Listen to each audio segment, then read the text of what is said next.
The thing about Natalie's voice that morning was that it was completely flat. Not panicked, not dramatic, just flat in a way that her voice never was. Not even during the worst nights of the divorce. And there were some genuinely bad nights. She could always find an edge to put on a word when she was trying to make a point. That was sort of her signature. Every sentence had a target, and she knew how to aim. But when she called that Saturday, she sounded like someone reading from a cue card, like she was concentrating very hard on saying each word in the right order, and not letting anything else come through. I almost didn't pick up. That's the thing I keep coming back to when I'm lying here on this cot in the dark, listening to Lily breathe, and trying not to think about what's happening above our heads. I almost let it ring out. 2 years of near silence will do that. You stop expecting anything important to come from that number. It becomes just another thing you've trained yourself to scroll past without feeling much of anything. But I picked up. I don't know why, exactly. Maybe because it was a Saturday and the kids were with me, and some part of my brain registered that she might be calling about them. Joel. Not hello, not hey, just my name, like she was confirming I existed. Natalie, I said, and I was already standing up from the couch because something in that one syllable put me on my feet without me deciding to stand up. I need you to listen to me. I need you to not ask questions right now, and just listen. And I said, okay, just like that. Didn't argue. Didn't say anything about the 2 years. Didn't let any of that creep into my voice, because something about the flatness of her voice told me not to.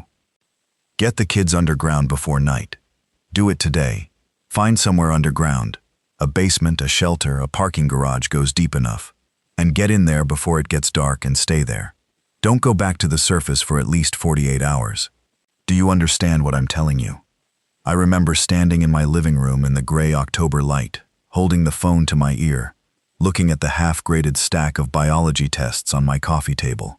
I teach chemistry and biology at Roosevelt High.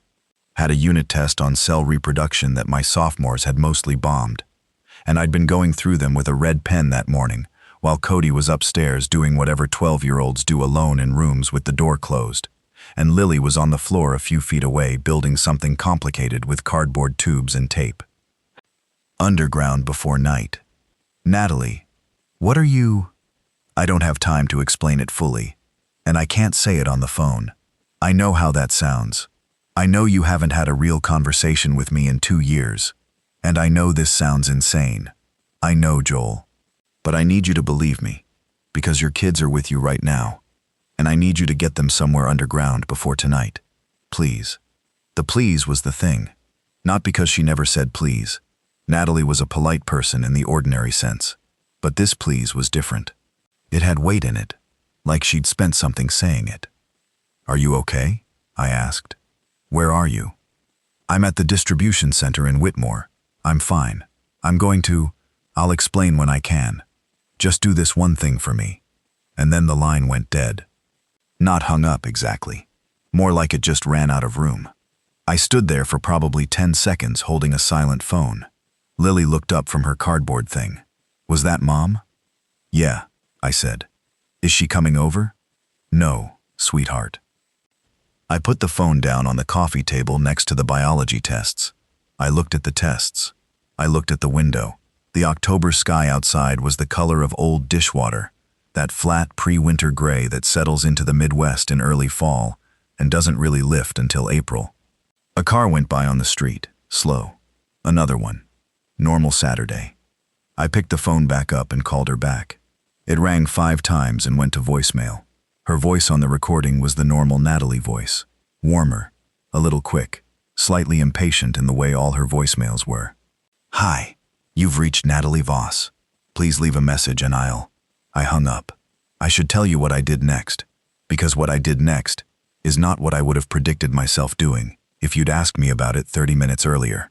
I'm not a prepper. I'm not a survivalist. I'm a high school science teacher who drives a 7-year-old Subaru and grades papers on weekends and makes his own coffee to save money, and has never once in his adult life thought seriously about what he would do in an actual emergency beyond knowing where the flashlight was in the kitchen drawer.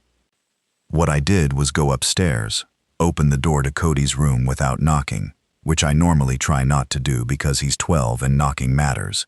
And I said, "Hey, I need you to help me with something." He looked up from his laptop with the particular expression 12-year-olds have when they're interrupted, which is somewhere between annoyed and bored. He has Natalie's eyes, dark, watchful. He's going to be perceptive when he's older, in a way that's going to be inconvenient for everyone around him. "What?" he said. "I need you to get your go bag out of the closet. Put in 3 changes of clothes and your charger, and anything you actually can't live without." He stared at me. "Why?" "I'll explain in a minute. Just do it, please." He stared at me for another second, and then something in my face made him get up. Here's the honest truth. I don't fully understand why I started moving. Natalie had been gone for 2 years. She'd hurt me in specific ways that I am not going to get into here, because my kids are sleeping 3 feet away from me, and some things are mine. She had not been someone whose word I'd trusted completely since well before the divorce was finalized. And yet she'd sounded like that, flat and concentrated, and stripped of everything except the information she needed to transmit. I am a science teacher. I teach kids about evidence and hypothesis, and the difference between believing something and knowing it. And what I knew, standing in my living room that Saturday morning, was that I could not construct a good argument for ignoring that call. The cost of acting on it, some embarrassment, some inconvenience, the kids possibly thinking their dad had finally gone weird, was tiny. The cost of ignoring it, if she was right about something I couldn't see yet, was not a thing I could bring myself to calculate. So I started moving. I had a camping kit in the hall closet, tent, sleeping bags, a cooking kit, some fire-starting stuff, left over from a camping trip I'd taken with the kids the previous summer that had gone pretty well except for the part where Cody dropped the lantern into the creek. I got that down. I went to the kitchen and started pulling things from the cabinets: canned beans, soup, tuna packets, peanut butter, crackers, granola bars. We had a case of water bottles in the garage from a Costco run. I grabbed that. I pulled the first aid kit from under the bathroom sink. Full. Good. I grabbed the prescription bottle of Advil and the one of amoxicillin I had left from a sinus infection I hadn't finished, and Lily's Benadryl, and a roll of bandages. I remember thinking as I moved around the house that this was probably nothing, that I would load all of this stuff into the car, drive to a shelter somewhere, sit underground for a couple hours, and then Natalie would call back and say she was sorry. She'd gotten some bad information from someone. Everything was fine. I remember thinking that was the most likely outcome, and I was going to feel stupid, and the kids were going to tell their friends their dad had a breakdown. I'm in an underground storm shelter right now. I have been for what I think is 3 weeks, give or take. The city above us sounds like something I don't have good language for, and I don't feel stupid. I want to go back to that morning. I want to go back to walking around my house in the gray October light, packing things into duffel bags while my daughter made cardboard sculptures on the floor, and my son came downstairs with his own bag packed faster than I'd expected, because he'd registered something in my face, and he doesn't miss things, that kid. He stood in the kitchen doorway watching me. "Is it a storm?" he asked. "I don't know yet. Maybe. You said we'd go to Grandma's if there was a tornado." "I know. This is a different kind of preparation." "For what?" I looked at him. "I'm not sure. Your mom called. She thinks we should find somewhere underground today." I watched him process that. The fact that she called. The fact that I was listening to her. The fact that I was moving around the kitchen pulling cans off shelves like I had somewhere to be. "Is she here?" he asked, careful. "No, she's at work." He nodded slowly. He's been careful around the subject of his mother and me since the divorce. Careful in a way that I hate, because it tells me he learned to be. And kids shouldn't have to learn that. Lily appeared behind him. She had a cardboard tube in one hand and a piece of tape hanging off her wrist. "Are we going somewhere?" she asked. "Yeah, I think so. Can you go pack up your backpack? Put in your stuffed animals and your good sweater and your toothbrush." "All my stuffed animals? Pick your 3 favorites." She considered this with the gravity it deserved and disappeared back upstairs. Cody stood there. Is this because of something Mom knows about her work? I stopped and looked at him properly. "What do you know about Mom's work?" He shrugged, which is his version of knowing more than he's saying. "She does shipping stuff. Like she tracks medical supplies. She told me once about how she has to match up orders with delivery points and make sure the right things go to the right hospitals." "Yeah, that's right. She said it's boring," he said. "Mostly." "Yeah. So something she saw at work freaked her out enough to call you." I put down the can I was holding. "How old are you?" 12. "You're right," I said. "That's what I think." He nodded again, in that slow, considering way. "Okay, what else do you need me to do?" "I'm going to stay on that morning for a while longer, because I need you to understand what the city looked like before it stopped looking like a city. And because I think there's something important in the noticing of things that weren't quite right before the part where everything became obviously and completely wrong." By the time I had 3 bags packed and loaded into the back of the Subaru, it was maybe 10:45 in the morning. I'd given the kids each a granola bar because I'd skipped breakfast in the moving around, and I didn't want them coming at me with hunger complaints before I figured out where we were going. I was trying to think about the underground part. Roosevelt High has a basement. So does the public library. The parking garage on Clement Street goes down 3 levels. And then I remembered the municipal storm shelter under the Riverside Community Center, which I knew about because I'd taken Cody to a tornado preparedness thing the previous spring that the city ran there. It was a proper shelter. The city had put it in about 15 years ago after a bad storm season. Concrete walls, ventilation, water supply, emergency lighting. I knew where the community center was. I didn't know how to get into the shelter without a staff member there, but I was going to worry about that when I got to it. I strapped Lily into the back seat and Cody took the front, because he's big enough now, and because I wanted to be able to talk to him. Here's what I noticed on the drive to the community center, in roughly the order I noticed it. The first thing was the traffic on Lakeview Boulevard, which was strange. Not gridlock strange, not accident strange. It was more that the traffic felt purposeful, in an unusual way, like everyone had somewhere to be on a Saturday morning that they hadn't planned to go. Cars moving in the same direction, not rushing, just moving. The second thing was 2 police cars parked on the corner of Lakeview and 3rd, with their lights off and no officers visible, just sitting there. The third thing was a man on the sidewalk near the corner of 3rd and Elm who was standing very still and looking at something I couldn't see, and there was something wrong with the way he was standing. Like a person who's just received news they can't process yet, and their body is still running the last command while their brain goes quiet. None of these things individually are alarming. Traffic is traffic. Cops park. People stand on sidewalks. But taken together, as a Saturday morning impression, the city felt like someone had bumped the table the model was sitting on. Everything was technically still in place, but the angles were slightly off. I had the radio on. The local AM news station was running its standard weekend format, which is mostly soft news and traffic, and a bit of national headlines. I turned it up. Officials are asking residents to stay calm following reports of multiple incidents in the downtown corridor. The mayor's office released a statement this morning confirming that emergency services are responding to what is being described as an unusual pattern of medical calls and traffic incidents in the... I turned it up more.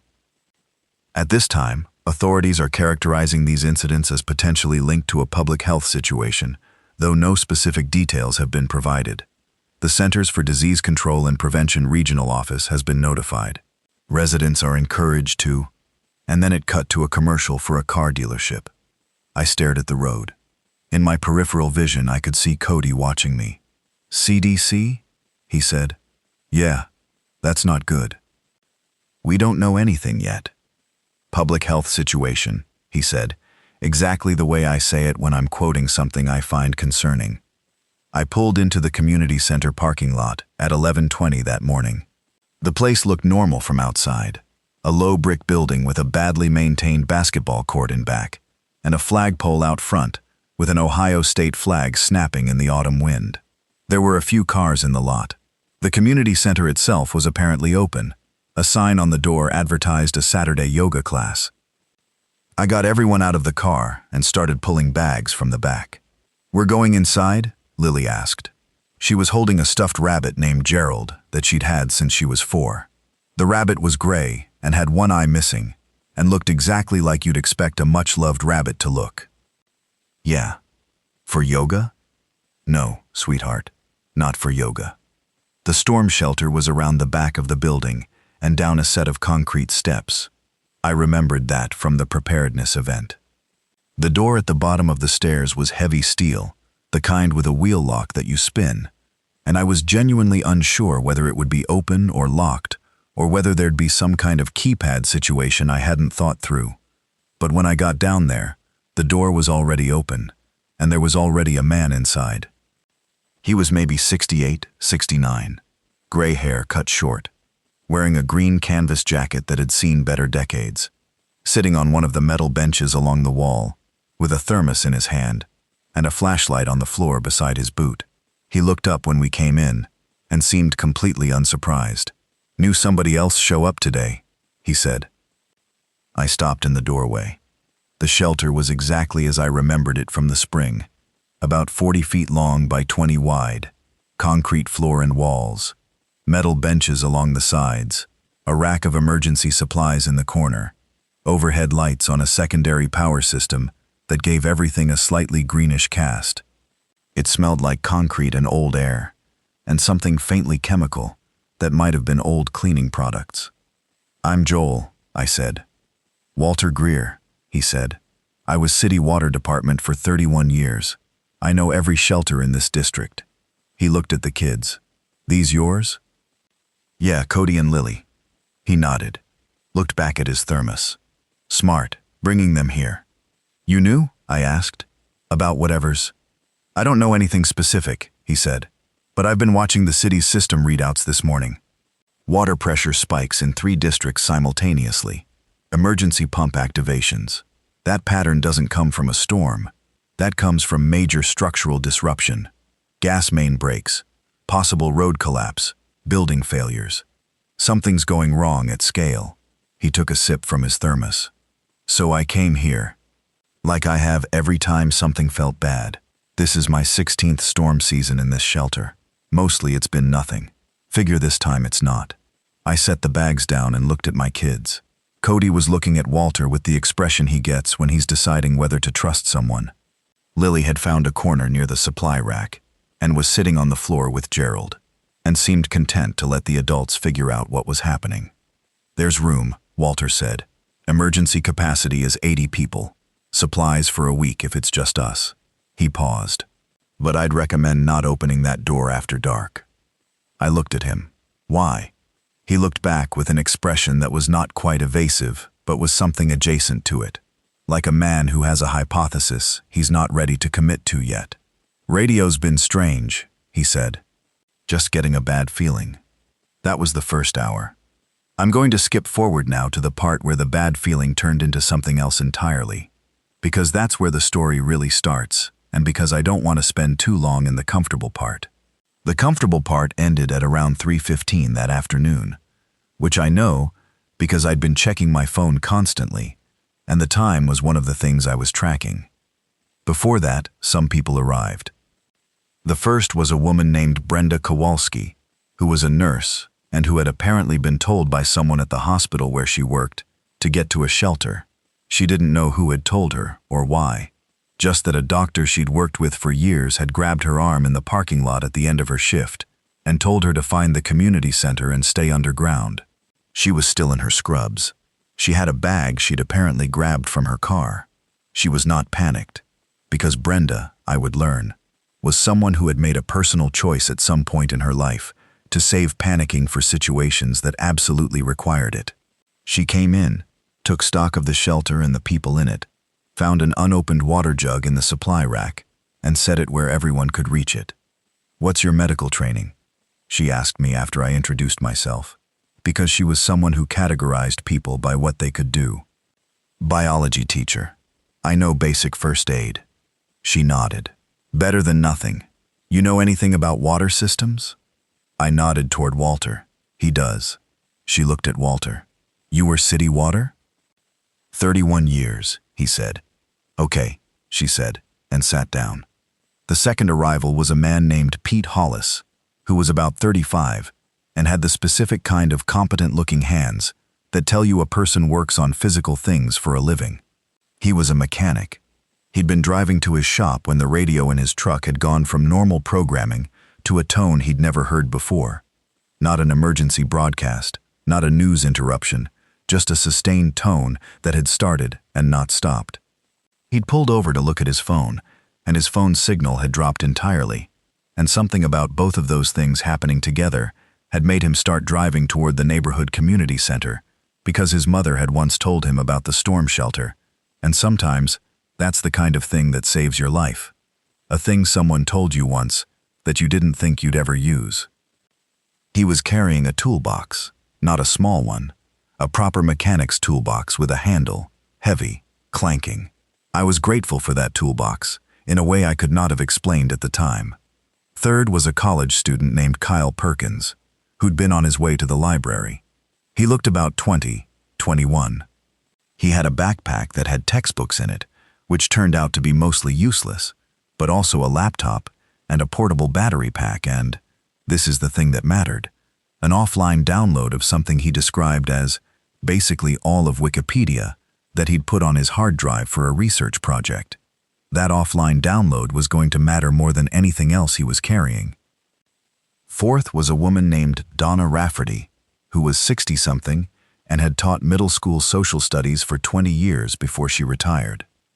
She arrived with a canvas grocery bag, 2 pairs of reading glasses, and a very specific kind of calm that I associate with people who have spent decades managing 25 11-year-olds at a time. She found Lily within 5 minutes of arriving, and they started talking about the rabbit. And fifth, this one surprised me, was a woman named Ruth Calloway, who was maybe 65 and who had her right arm in a sling from what she said was a recent shoulder surgery. She'd been doing her Saturday grocery shopping and had ended up at the community center because a police officer on a bullhorn had been telling people to get indoors and underground if possible. And this had been the first underground location she could identify from the street. By 2:30 in the afternoon, there were 8 of us in the shelter.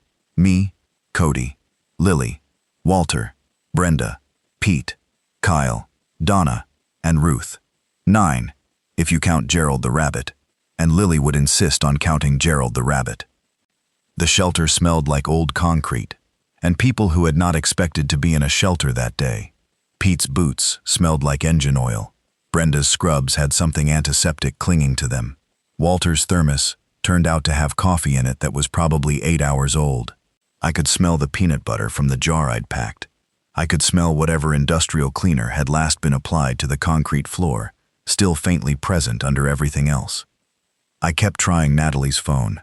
Voicemail every time. At 2:58, I got one text from her. One. It said, "Laptop bag in trunk. Brown. Trust Walter." I stared at that for a moment, and then my phone signal dropped, and the message was the last thing I received. She knew about Walter, which meant she'd known about this shelter specifically, which meant she'd had a plan in mind when she called me. Not just find somewhere underground. This shelter, with Walter, with whatever was in her laptop bag, which was presumably in the trunk of the Subaru in the parking lot. I showed Walter the text. He read it twice. His expression didn't change much, but he set down his thermos, which felt meaningful. "You know her?" I asked. "I know of her," he said carefully. "Natalie Voss. She came to the water department about 4 months ago. Asked about the underground infrastructure map, utility tunnels, maintenance corridors, old storm drain access points. Said she was doing a logistics survey. We don't normally give those out, but she had clearance I wasn't expecting her to have." "What kind of clearance?" "The kind that comes from Federal Emergency Management," he said. "Not local, federal." I thought about what Cody had said. Shipping anomalies. Medical supply distribution. Natalie, who matched up pharmaceutical orders with hospital delivery points, who had access to data about what medications were moving where and in what quantities. Natalie, who at some point had apparently gotten herself federal emergency clearance to access underground infrastructure maps. I went and got the laptop bag from the car. The walk from the shelter door to the parking lot was about 40 seconds, and in those 40 seconds I understood for the first time that something was different about the city. Not catastrophically different, not yet, but the sound was wrong. Saturday afternoon in this neighborhood usually had a particular texture. Kids, dogs, the distant automotive noise of the main road 2 blocks over, the general hum of a city, being a city. What I heard instead was something close to quiet. Not actual quiet, but a kind of absence where the usual sounds should have been, punctuated by, just once, far away to the northwest, what I chose to interpret as a car crash. I grabbed the laptop bag, went back down the stairs, locked the shelter door. The bag had a laptop in it, standard business laptop, and it was password protected, which I could not crack. But inside a zippered side pocket, there was a folded piece of paper in Natalie's handwriting. It was a list. I'm going to read you the list because it's important, and because I've looked at it enough times that I have it memorized. Storm Shelter, Riverside Community Center / Walter Greer, trust him on infrastructure. Kelleher Station, RT. 9, 22 miles northeast of shelter. Access marker, painted red diamond on guardrail, underground entrance, old coal company survey tunnel, repurposed. Do not surface at night until at least day 3. The first 72 hours will be worst. Water in tunnels, gravity fed from reservoir, still potable as long as filtration intact.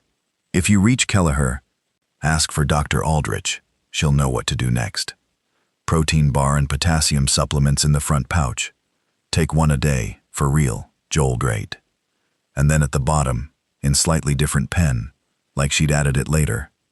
I'm sorry about how things went. I should have handled it differently. I hope you get the kids to Kelleher. I sat with that piece of paper for a long time, long enough that Brenda came and sat next to me and looked at my face and said, "Are you okay?" "She planned this," I said. She planned all of this. She knew what was coming, and she planned an escape route. How long ago? I thought about it. The federal clearance Walter had mentioned. The infrastructure maps. At least 4 months, I said. Maybe longer. And she sent you here instead of going herself. I thought about the text. She's at the distribution center in Whitmore. That's on the other side of the city. She might be trying to get here. She might be. I stopped. I showed Walter the part of the list about Kelleher Station. He read it and went very still. You know what that is? I asked. I've heard of it, he said slowly. There was an old coal company survey tunnel that connected to the main utility corridor east of here. It was supposed to have been sealed decades ago, but I pulled the infrastructure survey for this district 4 months back, routine maintenance audit, and the access point on Route 9 was flagged as recently inspected, which seemed odd for a sealed tunnel. I noted it and moved on. Recently inspected, I said. By who? The inspection code wasn't from our department, he said. At 3:15 in the afternoon, every light in the shelter flickered, went out, came back on at half strength, and we heard the first sounds from above. I want to try to describe what it sounded like, because it's not a thing I'd heard before, and there's a part of me that wants to have a record of it somewhere, even if that record is just me talking quietly so I don't wake the kids. It started as a distant texture, like the sound the city makes during a big event, a football game downtown maybe, or a concert. That rumble of many people moving and reacting that travels through the air and the ground at the same time. But it didn't have the quality that crowd sounds usually have. It didn't rise and fall the way cheering does, or pulse the way music does. It was continuous and low, and it was getting closer in a way that didn't have a clear trajectory, like it was coming from multiple directions at once rather than from one point. And then, above that, something I still don't fully have words for. Individual sounds that should have been distinguishable but weren't. Voices that were not quite voices. Movement that was not quite footsteps because the rhythm was wrong. Slightly wrong. Not the even 2 beat of a walking person, but something with missed emphasis, like a sentence with the stresses in the wrong places. Pete was standing near the door with his head tilted at an angle, the way you do when you're trying to hear something clearly. "The hell is that?" he said, very quietly. Nobody answered him right away. Walter reached over and turned off the shelter's secondary lighting, which left us in near total dark for about 3 seconds, before Brenda turned on the flashlight she'd apparently had in her bag. The beam lit up a circle of pale faces, and the green tinge of the concrete wall, and Gerald the rabbit's one eye catching the light. Lily had moved to sit next to me at some point. I felt her hand find my arm. "Dad," she said, very softly. "I've got you," I said. The sounds from above continued for a long time. Maybe 2 hours, maybe longer. Time does something in the dark. It becomes soft and unreliable. I kept checking my phone even though I had no signal, just looking at the clock. And the numbers moved the way numbers always do, but they lost their weight. 4 o'clock meant something different than it had at 11 o'clock that morning.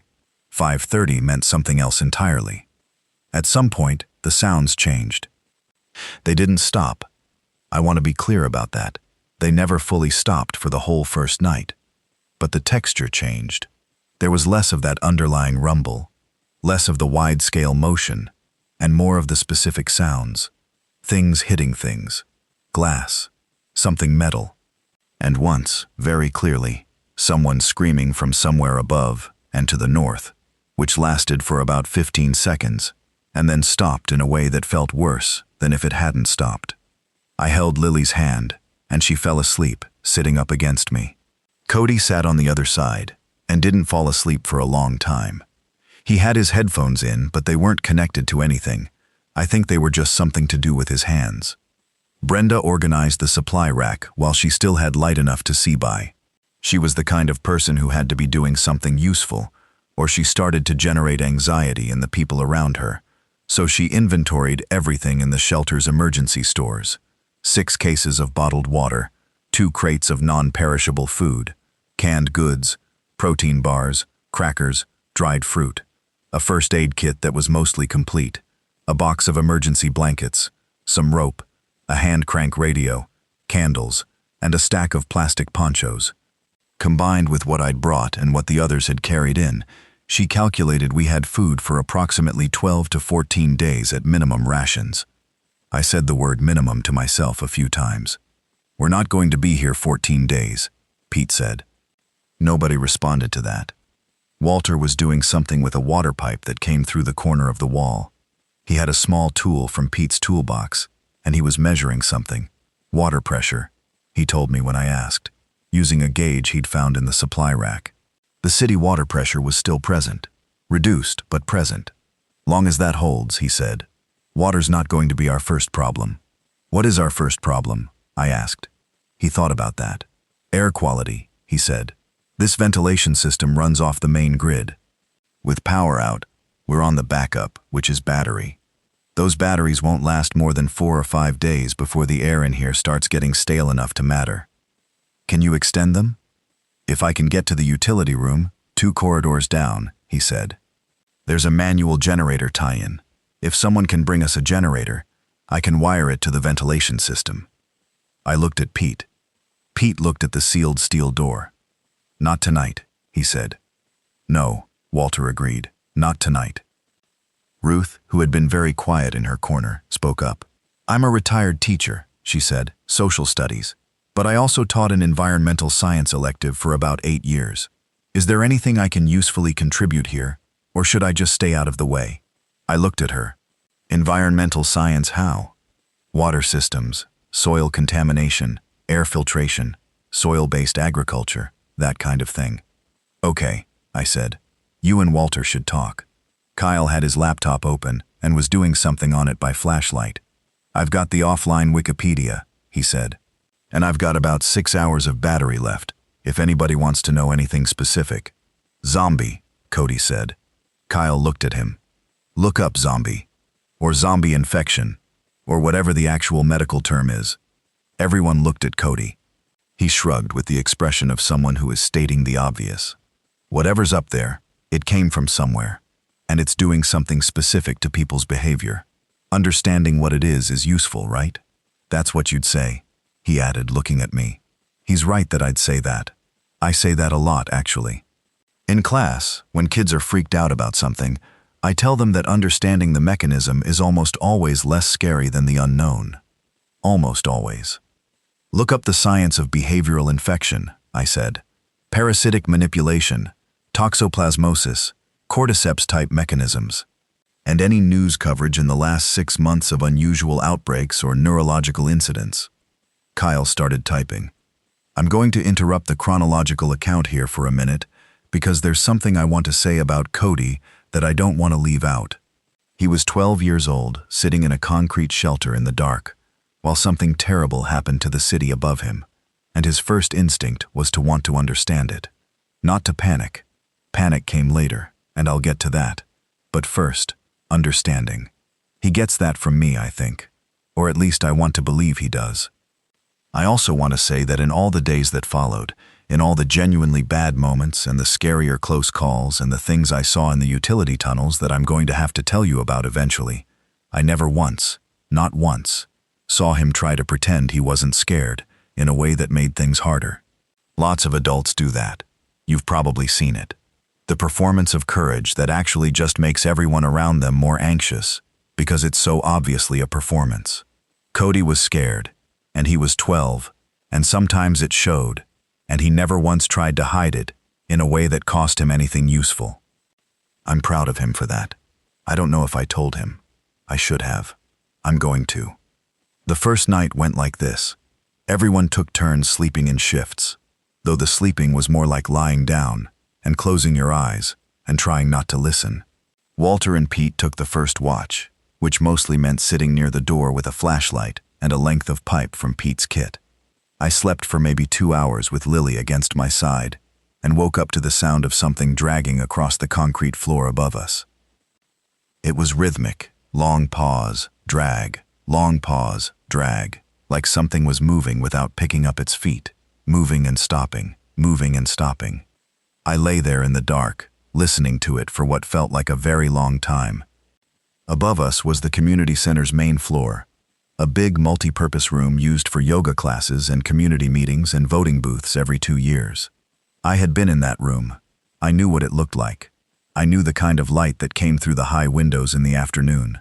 I knew the smell of the floor wax they used. Whatever was moving through it in the dark up there did not know any of those things.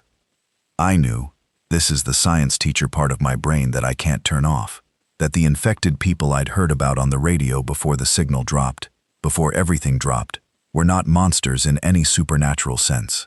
They were people whose neurological function had been compromised by something, pathogen, toxin, something that had crossed whatever barrier their brain had maintained between rational behavior and something much older and simpler. The dragging sound above me was a person. It had been a person. It still was a person in some biological sense, was still breathing and metabolizing and locomoting, still had a pulse and a temperature, and whatever rudimentary drives were left to it. Understanding the mechanism, I told myself, is less scary than the unknown. I was wrong about that, as it turned out. Morning? I'm calling it morning because the shelter's secondary lighting shifted to a slightly warmer tone at some point, which Walter said it was programmed to do at 6 a.m. Morning came, and the dragging sounds above us had stopped. Not all the sounds, but the specific sound of that one thing moving back and forth above our heads had stopped sometime in the early hours, which I noticed because I noticed its absence in a way I had not noticed its presence. It had become background. Absence became foregrounded. The kids slept until almost 8. Lily woke up first and looked around the shelter with the specific expression of a 9-year-old trying to remember where she was and why, and then remembered. And her face did a thing that I don't want to describe in too much detail because even now it feels like something private that happened between her face and reality that I wasn't entirely meant to see. Gerald is still here, she said, looking at the rabbit. Of course he is, I said. Okay, she said. Breakfast was a can of peaches, split between 8 adults and 2 children, crackers, peanut butter, and the last of the water from the bottles I'd brought. We started on the shelter's supply this morning. Walter distributed carefully. Kyle had been up most of the night with his laptop and had notes. He read them out to the group in the morning while we ate. looking slightly hollowed by the combination of screen time and no sleep, but focused. So the offline Wikipedia doesn't have anything specifically current, but it's got the medical background, he said. There have been 3 documented cases of parasitic behavior modification in humans in the last 100 years. None successful in producing the kind of contagion I think we're looking at. But there are animal models, mostly insect, where fungal infection crosses the blood-brain barrier and produces stereotyped, predictable behavior. The cordyceps examples. What they have in common is that they push the host toward behavior that benefits the reproduction of the parasite at the host's expense.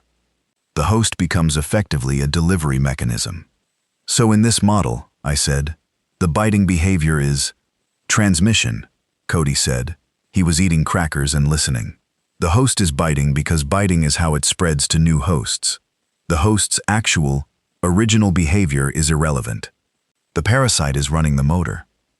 But, I said, for that to work at the speed we're seeing, citywide in a matter of hours, the pathogen would need an incubation period of hours rather than days, and it would need to be extremely efficient at establishing itself in a new host after exposure. A blood-borne pathogen introduced through a bite wound, Brenda said. She'd been listening. Wound infection plus blood contact is about as direct a transmission path as you get. Have any of you seen the actual infected? Pete asked. No one had. We'd heard them. None of us had seen. I saw one, Ruth said. We all looked at her. She was adjusting her sling with some difficulty, and her face was doing the thing that faces do when someone is deciding how much to say. Through the window of my car, before I parked and came in here. In the street. What did they look like? Kyle asked.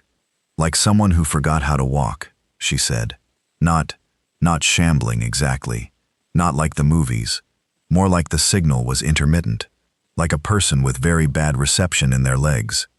They'd move fast for a few steps, and then stagger, and then fast again. They were bleeding from somewhere on their neck. She paused. They were looking right at my car, and they were, I don't know how to describe the expression. There wasn't one. That's the thing I keep thinking about. Completely blank. We sat with that for a while. I ate my crackers. Okay, I said. So here's where we are. We have food for approximately 12 days. We have water as long as city pressure holds, which could drop at any time. We have ventilation from the backup batteries for 4 to 5 days, and then we need a generator. We have no communication with the outside world. We have basic first aid supplies and 1 nurse. We have a retired city water worker who knows the underground infrastructure. I looked around, and we have an ex-wife's handwritten note about a place called Kelleher Station, 22 miles northeast of here, that may or may not be an active facility. I spread the note on the bench between us. Pete read it first, then Brenda. Kyle photographed it with his phone out of habit, and then remembered there was no signal to send it anywhere. Trust Walter, Brenda read. She knew about you specifically, she said to Walter. I know about me too, he said. I know the tunnels. I know where they go. I know which ones are accessible and which have been sealed. Could we get to Route 9 from here through the tunnels? He was quiet for a moment. Walter thought before he spoke, which was a quality I was learning to appreciate. The main utility corridor runs roughly northeast from below this building. It's one of the old municipal ones, put in the 1950s, maintained until the 80s, partially decommissioned. But the physical structure is sound. I've been through the eastern section as far as the water treatment substation, which is about 1.5 miles out. Beyond that, he paused. I've seen the maps. It continues. Whether the physical structure is passable, I don't know. 22 miles is a long way underground, Pete said. We wouldn't go the whole way underground, Walter said. The tunnel system would get us clear of the city's worst density, and then we'd need to surface and continue overland. With the infected above us, Pete said. Yes. Silence. That's not a today problem, I said. Today's problem is the generator. Can we get to the utility room from inside the shelter without going to the surface? Walter nodded slowly. There's a maintenance access in the back corner, behind the supply rack. It was installed when they built the shelter. Maintenance access to the HVAC and electrical systems. It connects to the utility corridor. Can you get through it safely? If the sounds above us have settled, and if I'm not alone, I'd try. Pete stood up. I'll go with you. That's how the second morning started. While Walter and Pete went through the maintenance access to find the utility room and assess the generator situation, I stayed with the kids and the others and tried to organize what we had into something that looked like a sustainable routine. Routine is not a luxury in a situation like this. It's structural. I know this from teaching. When a class has no structure, anxiety goes up and performance goes down, and things that should be manageable become genuinely hard. We were going to be in this shelter for a while, and if we were going to be in it without losing our minds, we needed something to organize time against. So I made a schedule, nothing fancy. Meal times at 7 a.m., 12 p.m., and 6 p.m. 2 people on watch at all times near the door. A dedicated, quiet time, from 10 p.m. to 6 a.m. when people tried to sleep. A daily assessment meeting to share information. Kyle laughed when I posted it on the wall. Did you write that in marker on actual cardboard? I am a teacher, I said. He looked at it for a moment. No, this is good, he said, like he was convincing himself. This is actually good. The kids' education was something I addressed because I am who I am. I couldn't help it. I pulled Cody aside and said, I'm not going to be able to keep you up with your schoolwork, obviously, but I do want you to keep your brain busy. He pointed out that Kyle's laptop had Wikipedia on it. I said that was fine. He went and started talking to Kyle, and within 2 hours they had apparently developed some kind of joint project analyzing the Wikipedia biology entries relevant to parasitic infection that I was partly proud of and partly worried about. Lily, I let be. 9 is different from 12. 9 can still believe that Gerald the rabbit is a complete universe. I watched her arrange and rearrange her stuffed animals and talk to Donna Rafferty about various things. And Donna was good at talking to her, patient, interested without being falsely enthusiastic, the way that people who've spent their lives around kids can be. I was grateful. Walter and Pete came back after about 90 minutes. Both of them had grime on their hands, and Pete had a scrape on his forearm. The utility room was accessible. The generator tie-in was exactly where Walter remembered it. What they needed was a generator. There's one in the community center storage, Pete said. The big portable kind, for outdoor events. I saw it last time I rented the pavilion space. It's 2 floors up and about 40 feet from the exterior access. Can we get it? Pete and Walter exchanged the specific look that 2 men exchange when the answer is technically yes and practically complicated. There's a secondary access point in the utility corridor, Walter said. Not the maintenance door we just used. About 30 feet further in, there's a hatch that opens into the community center basement. From the basement, there's a stairwell to the ground floor storage. We could get to the generator without going outside. But we'd be in the building, I said. Yes, Walter said. We'd be in the building. We went that afternoon, me, Pete, and Walter. Brenda insisted on being in the utility corridor as a relay point in case something happened to one of us. The kids I left with Donna and Ruth. I told Cody to stay with Lily and to not, under any circumstances, open the maintenance door or the shelter door, regardless of what he heard, and that I would be back in less than an hour. He looked at me with those dark, watching eyes. Okay, he said. I mean it. I know you mean it, Dad. The utility corridor was about 5 feet wide and 6 feet high. It smelled like water and old concrete and something sulfurous that Walter identified as the residue of old gas line work. There were pipes running along both walls and the ceiling, electrical conduit, water supply, drainage, and the floor was slightly damp, a thin film of water that had been collecting for who knows how long. There were emergency strip lights along the ceiling that ran on the same backup system as the shelter, so we had a dim, constant green-white illumination that was technically enough to see by, and was also exactly the kind of light that makes everything look wrong. We moved through it in single file. Walter first because he knew where he was going, then me, then Pete. I had a flashlight. Pete had the biggest wrench from his toolbox, and I didn't ask him what it was for, because I knew what it was for. The hatch Walter had mentioned was a steel plate set into the ceiling with a ladder below it. He went up first, lifted it, listened, came back down. "Clear," he said. "Basement's clear. I can smell it. If there was something down here, it would smell different." I didn't ask him how he knew what it would smell like. I believed him. The basement was a low-ceilinged storage space, full of folding tables and chairs, a stack of AV equipment, a broken foosball table, and a row of metal shelving with event supplies. It was dark, except for what came through two small ground-level windows on the north wall, which gave us a thin band of gray October light at floor level. Through those windows, at ankle height, I could see the community center's parking lot. My car was still there, and next to my car, there was a person. They were standing completely still, looking at nothing, facing the building, just standing there, maybe 60 feet away. They were wearing what had been a yellow rain jacket and dark jeans, and their head was tilted at an angle that heads aren't supposed to tilt at. Not extreme. Just wrong enough to register. I grabbed Pete's sleeve and pointed. He looked. We both stayed very still. The thing in the yellow jacket didn't move, didn't react to us. We were below the window line, and it was dark in the basement. There was nothing for it to see, but it was standing in the parking lot between us and the generator storage, and getting the generator into the basement without going through the parking lot seemed... "Storage is to the right," Walter breathed in my ear. "Indoor. We don't need to go outside." We found the generator in a wheeled storage cage in the northeast corner, behind 3 folding tables and a lot of holiday decorations in bins.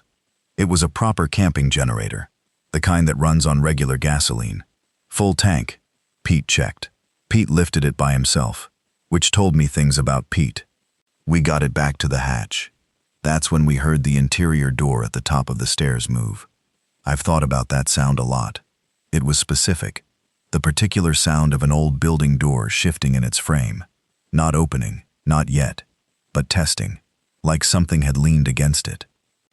Pete lowered the generator one-handed and held it with one hand and held the wrench in the other and stood at the base of the stairwell, looking up at the door, and absolutely nothing in his posture suggested that he was ready to give a single inch of that stairwell to whatever was on the other side. We didn't move.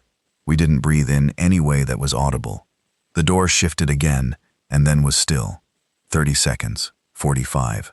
Walter moved first, touched my arm, then Pete's, and pointed back toward the hatch. We moved with the generator between us. Slow, no sound except the faint scrape of the wheels on the concrete. We got the generator through the hatch. We got the hatch closed. We moved back through the utility corridor in a controlled way that I am choosing to call calm rather than terrified, because the distinction matters.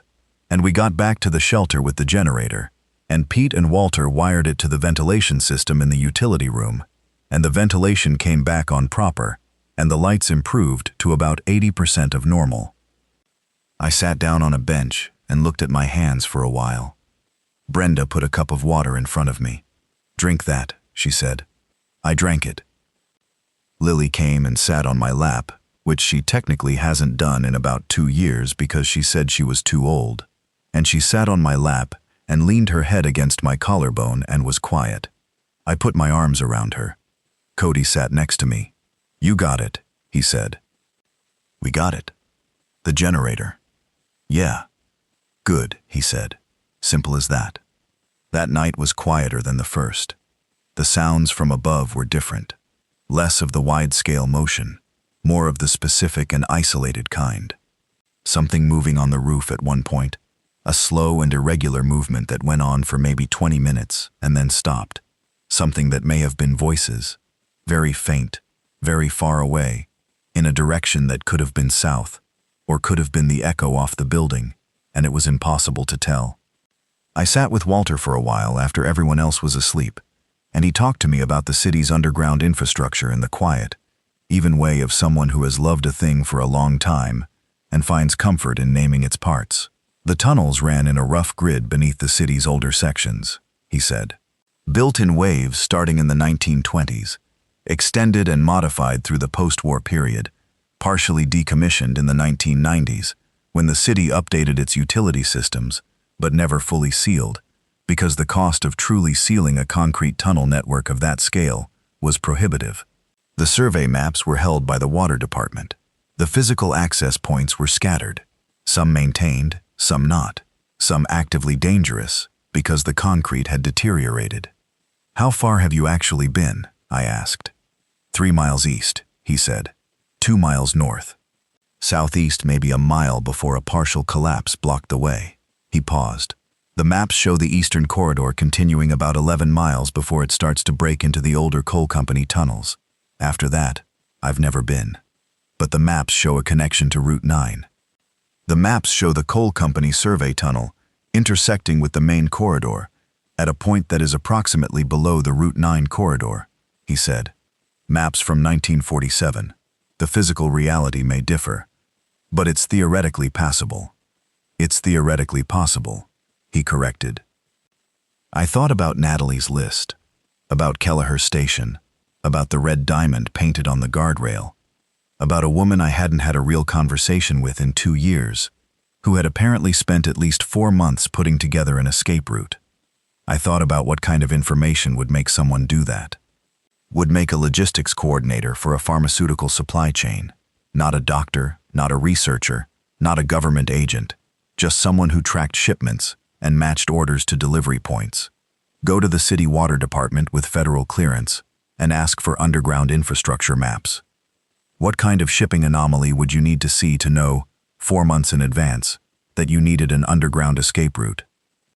I asked Kyle the next morning to use his remaining battery, looking for any news coverage from the past 6 months, saved to his browsing cache, any archives he'd downloaded for research, about unusual medical supply orders or pharmaceutical distribution anomalies.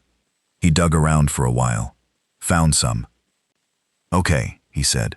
"There's a piece from a pharmaceutical industry trade magazine about a, quote, emergency bulk order of antiviral medication that was flagged by the FDA's logistics monitoring system for, quote, irregular distribution. Specifically, the orders were going to storage facilities rather than hospitals or clinics, which is unusual because antivirals are temperature sensitive and storage facilities don't have the climate control you need." "When?" I asked. "Published 8 months ago. The FDA issued a clarification note saying it was related to stockpiling initiatives. But the piece quotes 2 anonymous supply chain people who were skeptical." "Supply chain people?" I said. "Like someone who tracks pharmaceutical shipments." "Like your ex-wife," Cody said from behind us. He had his headphones around his neck. He'd been listening. "Like Natalie," I said. "So she saw the irregular orders, figured out they were going somewhere specific, and when she traced where, found something that scared her badly enough to spend the next 4 months getting herself an underground escape plan." "That's my guess," I said. "What kind of facility receives bulk antiviral stockpiles and keeps it quiet?" Kyle asked. "The kind that expects to need them," Brenda said. She'd walked over without any of us noticing. "A research facility, or a containment site, somewhere expecting an outbreak that hasn't happened yet." We looked at each other. Above us, through the concrete, we could hear nothing at the moment. Not a sound, which was sometimes more alarming than the sounds. "Kelleher Station," I said. "Dr. Aldrich," Cody said. "Yeah. I'm going to tell you about the 3rd day now, because the 3rd day was when we lost our first person, and I am not going to skip over it even though I want to." Ruth Calloway's shoulder had been bothering her since she arrived. She'd mentioned it a few times, but in the dismissive way that people in genuine pain often mention pain, obliquely, as an aside, as if the real subject was something else. Her surgery had been a week before the outbreak. She was on antibiotics for the post-surgical infection risk, and a painkiller that she'd been careful to say was not the kind that made you loopy, just the kind that took the edge off. Except she had 3 days of antibiotics left, and 5 more days of the painkiller. On the morning of what I'm counting as day 3, Brenda did an assessment of Ruth's shoulder and came to me with a face I didn't want to read. "The incision site is showing signs of infection," she said, quietly enough that Ruth couldn't hear across the shelter. "Not septic. Not yet. But it's not a small infection either. She needs the antibiotic course completed and then some, and she needs more than I can do with a first aid kit." "What does she actually need?" "IV antibiotics. ideally.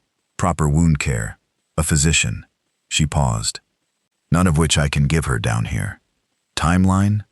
Brenda's face said something I didn't want it to say. If the infection progresses without treatment, she could be looking at serious systemic illness within a week. If she's lucky and it stays local, maybe 2 weeks. But it will progress without proper antibiotics. I went and sat with Ruth.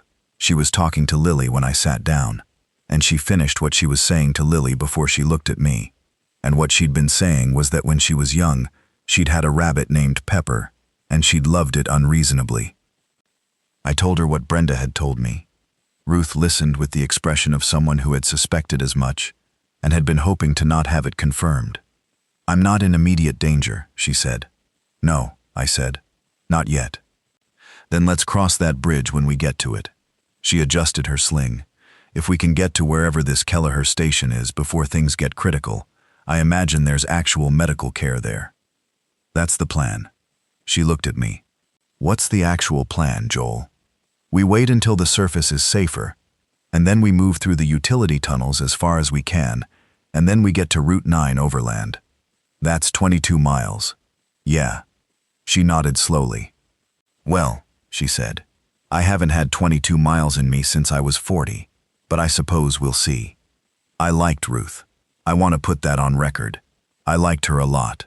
We lost her on day 8. I don't want to jump that far ahead yet. I need to tell you about what happened in the tunnels on day 4, and what we found. And I need to tell you about Cody's fever. And I need to tell you about the argument with Pete that got ugly, and then resolved itself in the way that ugly arguments sometimes do, when the stakes are high enough to strip the pride out of people. But I'm going to be honest, that I know Ruth is coming, so you know too. Day 4 began with a sound I hadn't heard before. It was different from the dragging sounds of the first night, different from the intermittent movement on the upper floors. It was rhythmic in a way that those sounds hadn't been, a regular 2-beat that traveled through the floor, through the bench I was sitting on, into the bones of my legs. Not footsteps exactly, slower, more deliberate. And it was coming from below us. I looked at Walter. He was already awake, already listening, already with the expression of a man recalibrating something. There's a sub-basement under the community center, he said.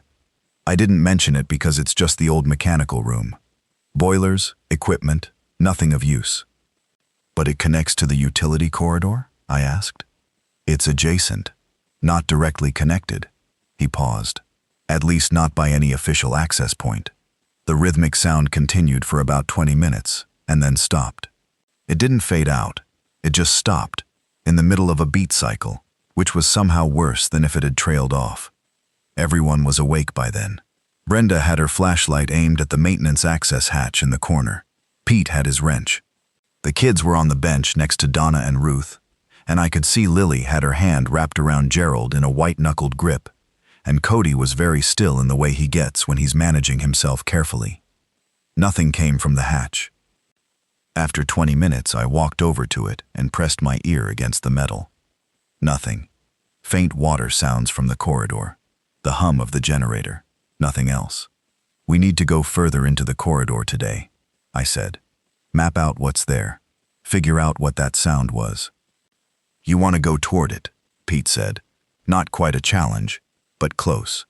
I want to know what it is, I said, because if there's something in the sub-basement that can access the corridor, I want to know before it accesses the corridor. Pete thought about this, nodded. We went in a group of 3 again. Me, Pete, Walter, through the maintenance hatch, into the corridor, with better flashlights this time, and Pete's wrench, and a second tool from his kit that I think was a breaker bar, which is essentially a metal pipe and works for the same purposes a metal pipe works for. East from the shelter, the corridor was as Walter had described. Pipes, conduit, damp floor, intermittent emergency lighting. We passed the junction with the HVAC utility room. We passed a sealed steel door that Walter said accessed the water treatment substation. We went about 400 feet from the shelter before the character of the corridor changed. The change was subtle at first. The pipes thinned out, and some of them stopped entirely. Dead-ended, capped, like they'd been decommissioned and just left. The concrete changed quality. from the smooth, poured and finished municipal concrete to something rougher and older. And in one section, there was visible brick, old brick, underneath the concrete face, where a section had cracked and pulled away. The floor got lower, not dramatically, but noticeably, like we were gradually descending. And then we found the door. It was not a steel emergency door or a utility hatch. It was a wooden door, an actual wooden door, dark with age, with a round iron handle. It was set into the wall of the corridor at a point where the corridor widened slightly into a sort of unofficial chamber, a spot where the original builders had created a turn or a junction that had been later bypassed by the new utility construction, leaving this old alcove as a dead end.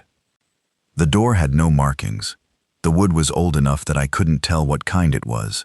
The grain had darkened to near black with moisture and age. The iron handle was not rusted, which seemed wrong, considering the surrounding environment. Everything else in this corridor had some degree of rust or corrosion. The handle looked like it had been recently cleaned. Pete and I looked at each other. Walter was looking at the door with an expression I hadn't seen on him before. "This isn't on any map I've seen," he said. "How old does the door look?" I asked. "The wood? Very old. The ironwork?" He reached out and touched the handle without turning it. "Not old." I thought about Natalie's note. Trust Walter on infrastructure.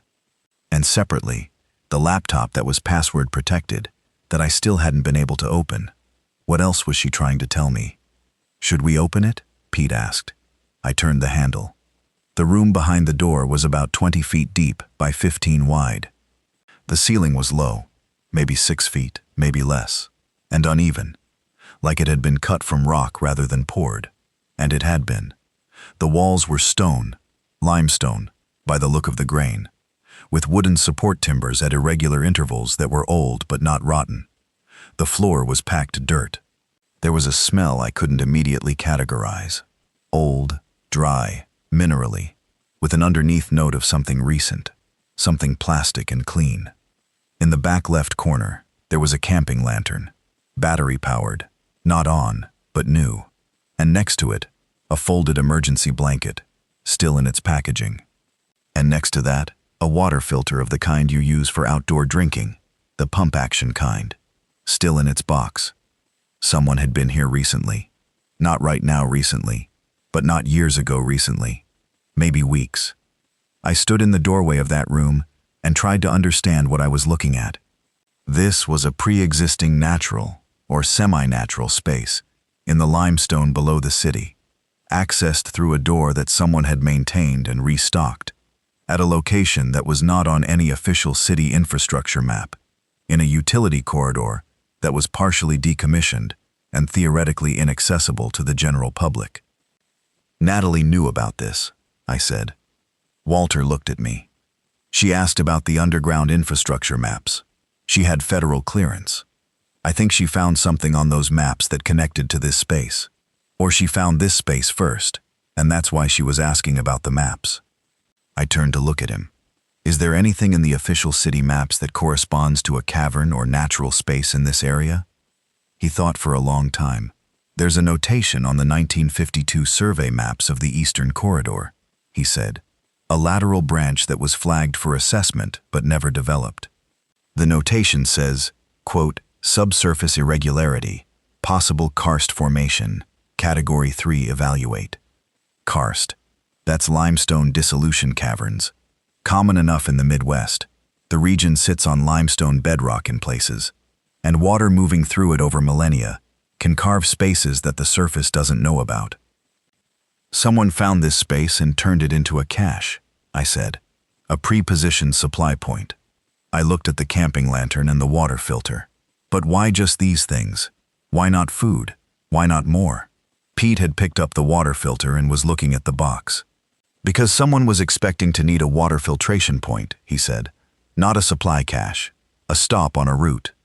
The utility corridor connected to the Eastern Tunnel System. The Eastern Tunnel System connected to Route 9, 22 miles away. And this natural cavern, at a known point along the route, had been stocked with things you need when you're moving through a tunnel system that has old water in it and no guarantee of ventilation. Natalie had marked waypoints. This was the second one.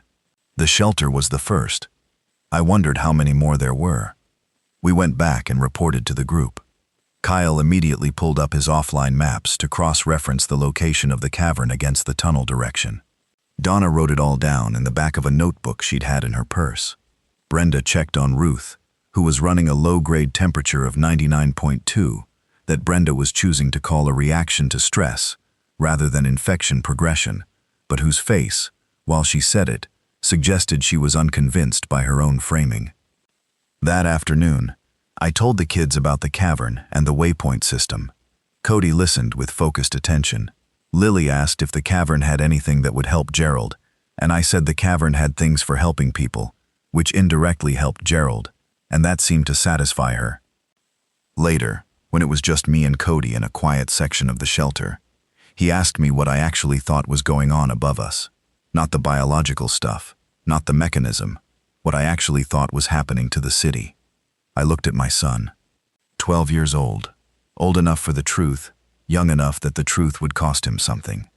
I think it's bad, I said. I think it happened fast enough that there wasn't time to contain it. I think the people above us who are affected are likely to be there for a while, because the kind of response that would deal with something like this takes time to mobilize even in the best case. And right now I don't know what the situation is for emergency response. Do you think there are other people like us underground? I think there have to be. There are shelters all over the city, people in basements, in parking structures, people who got lucky and got inside. Yeah, I think there are others. Do you think Mom is okay? I looked at him for a long time. I don't know, I said. But she planned for this, he said. She knew what was coming. She had a plan. Yeah, I said. She did. So she probably has a plan for herself too. I hadn't thought about it exactly that way before. But he was right. Someone who had been preparing for 4 months, who had gotten herself federal clearance to access infrastructure maps, who had pre-positioned supply caches and utility tunnels at 22-mile intervals, was not someone who had spent all her planning capacity on other people and left nothing for herself. Yeah, I said. I think she probably does. He nodded, went back to his Wikipedia project. I thought about Natalie, thought about the last real conversation we'd had before the divorce was finalized. A long and bad one that I am not going to reconstruct here because it belongs to neither of us anymore. Thought about the 2 years of minimal communication, the logistics of custody handoffs in parking lots, the absence of anything that could be called a relationship beyond the narrow necessary corridors of co-parenting.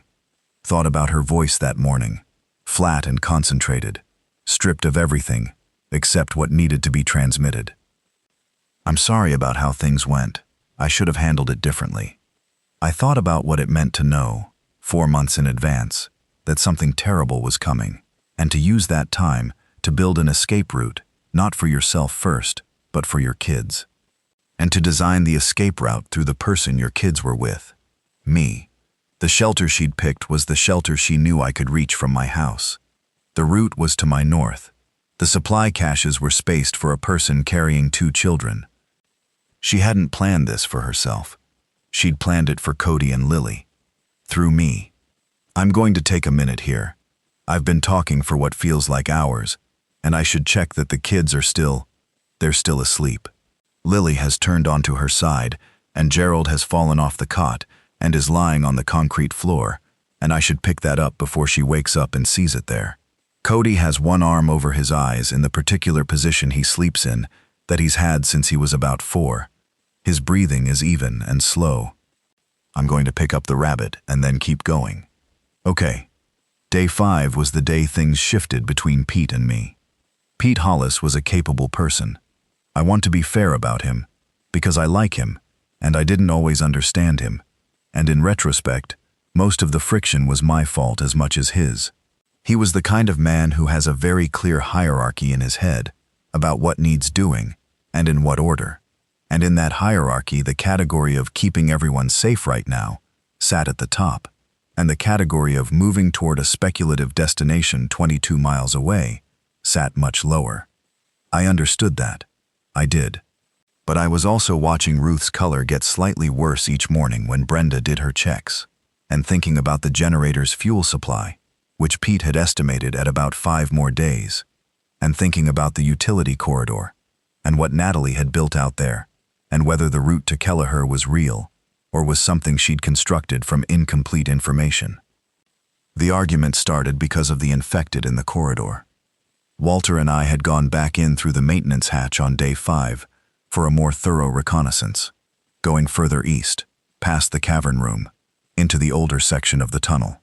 About half a mile from the shelter, in a section where the corridor narrowed to about 3 feet wide and the ceiling dropped to just above my head, and the emergency lighting had been out long enough that our flashlights were the only source, we found something.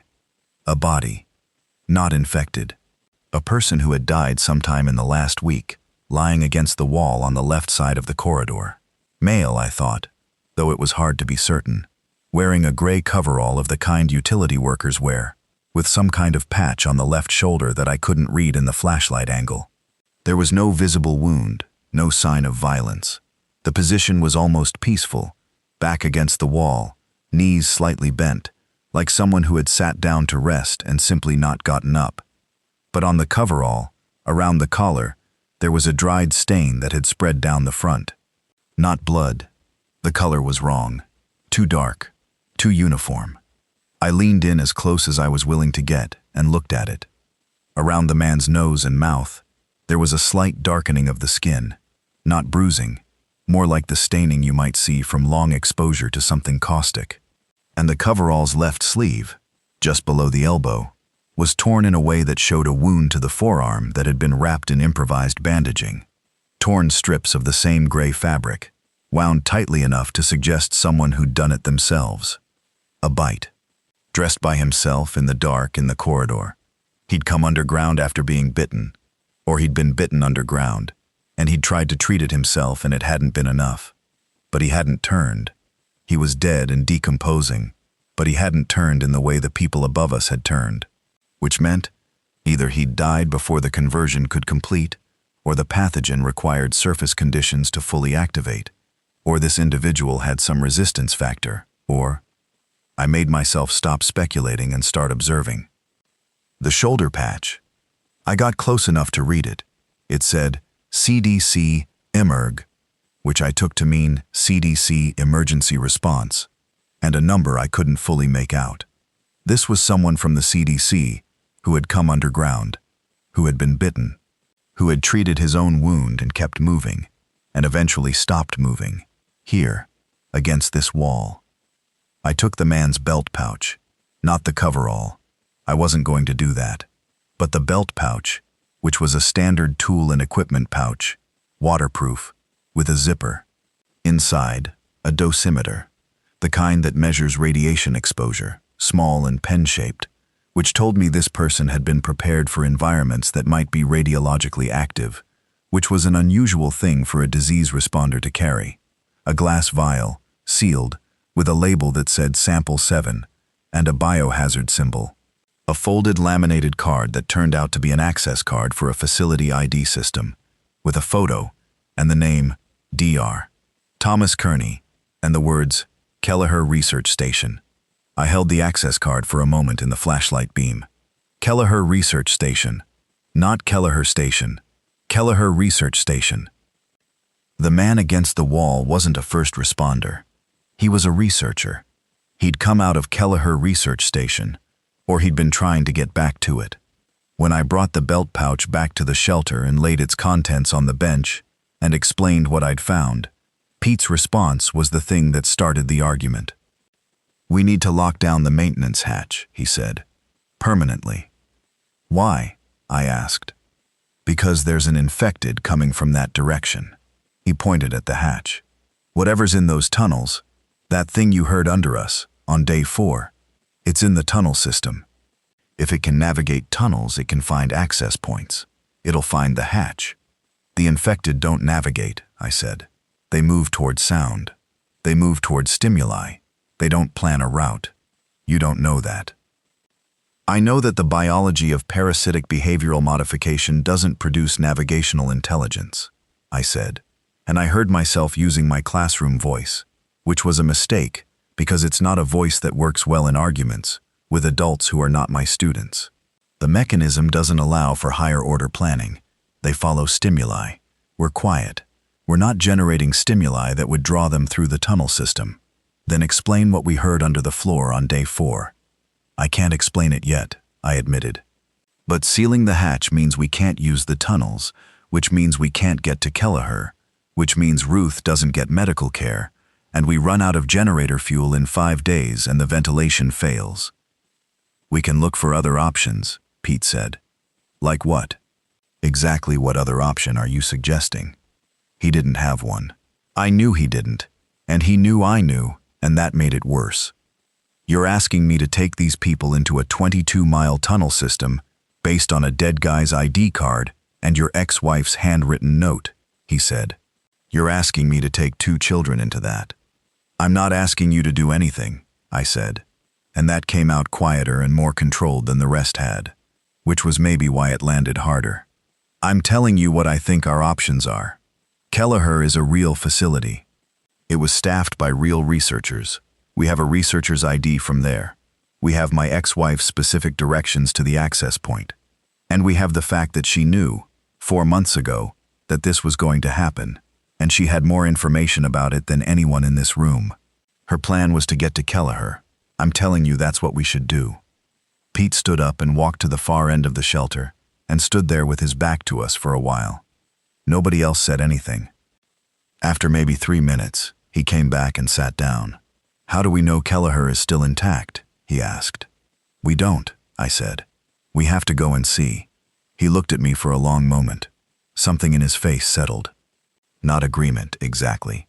More like the decision to defer an argument until the stakes became clearer. How long before we absolutely have to move? He asked. Generator fuel, 5 days, I said. Ruth's shoulder, Brenda's call. But I'd say a week before it becomes critical. We have food for another 9 days, so the hard deadline is the generator, 5 days. He nodded once. Then we have 5 days to prepare. And that was the end of the argument, more or less, though it left residue the way arguments always do. Preparing to move through a 22-mile tunnel system with 9 people, 2 of them children, 1 with a shoulder infection, 1 in her mid-60s, in stages that would require surfacing at some point on Route 9 to find an entrance marked by a red diamond on a guardrail, using a dead man's ID card to access a facility we'd never seen, based on information from a woman I hadn't talked to in 2 years. Yeah, it required some preparation. The practical list was Kyle's contribution. He sat down with Walter and spent an afternoon going through everything they collectively knew about the tunnel system and came up with what he called a pack list, which was very Kyle. Gear, flashlights, and given that we had limited batteries, every non-essential electronic device needed to have its batteries removed and transferred to the flashlights. Warm layers. The tunnels maintained a temperature in the low 50s regardless of the surface weather, which felt cool but survivable, and anyone who got wet from the moisture on the tunnel walls would get cold. Extra socks in particular, because wet feet in a long walk are a specific kind of miserable that compromises judgment. Water. The utility tunnel had gravity-fed water from the reservoir, as Natalie's note had indicated. Walter confirmed the lines were still active.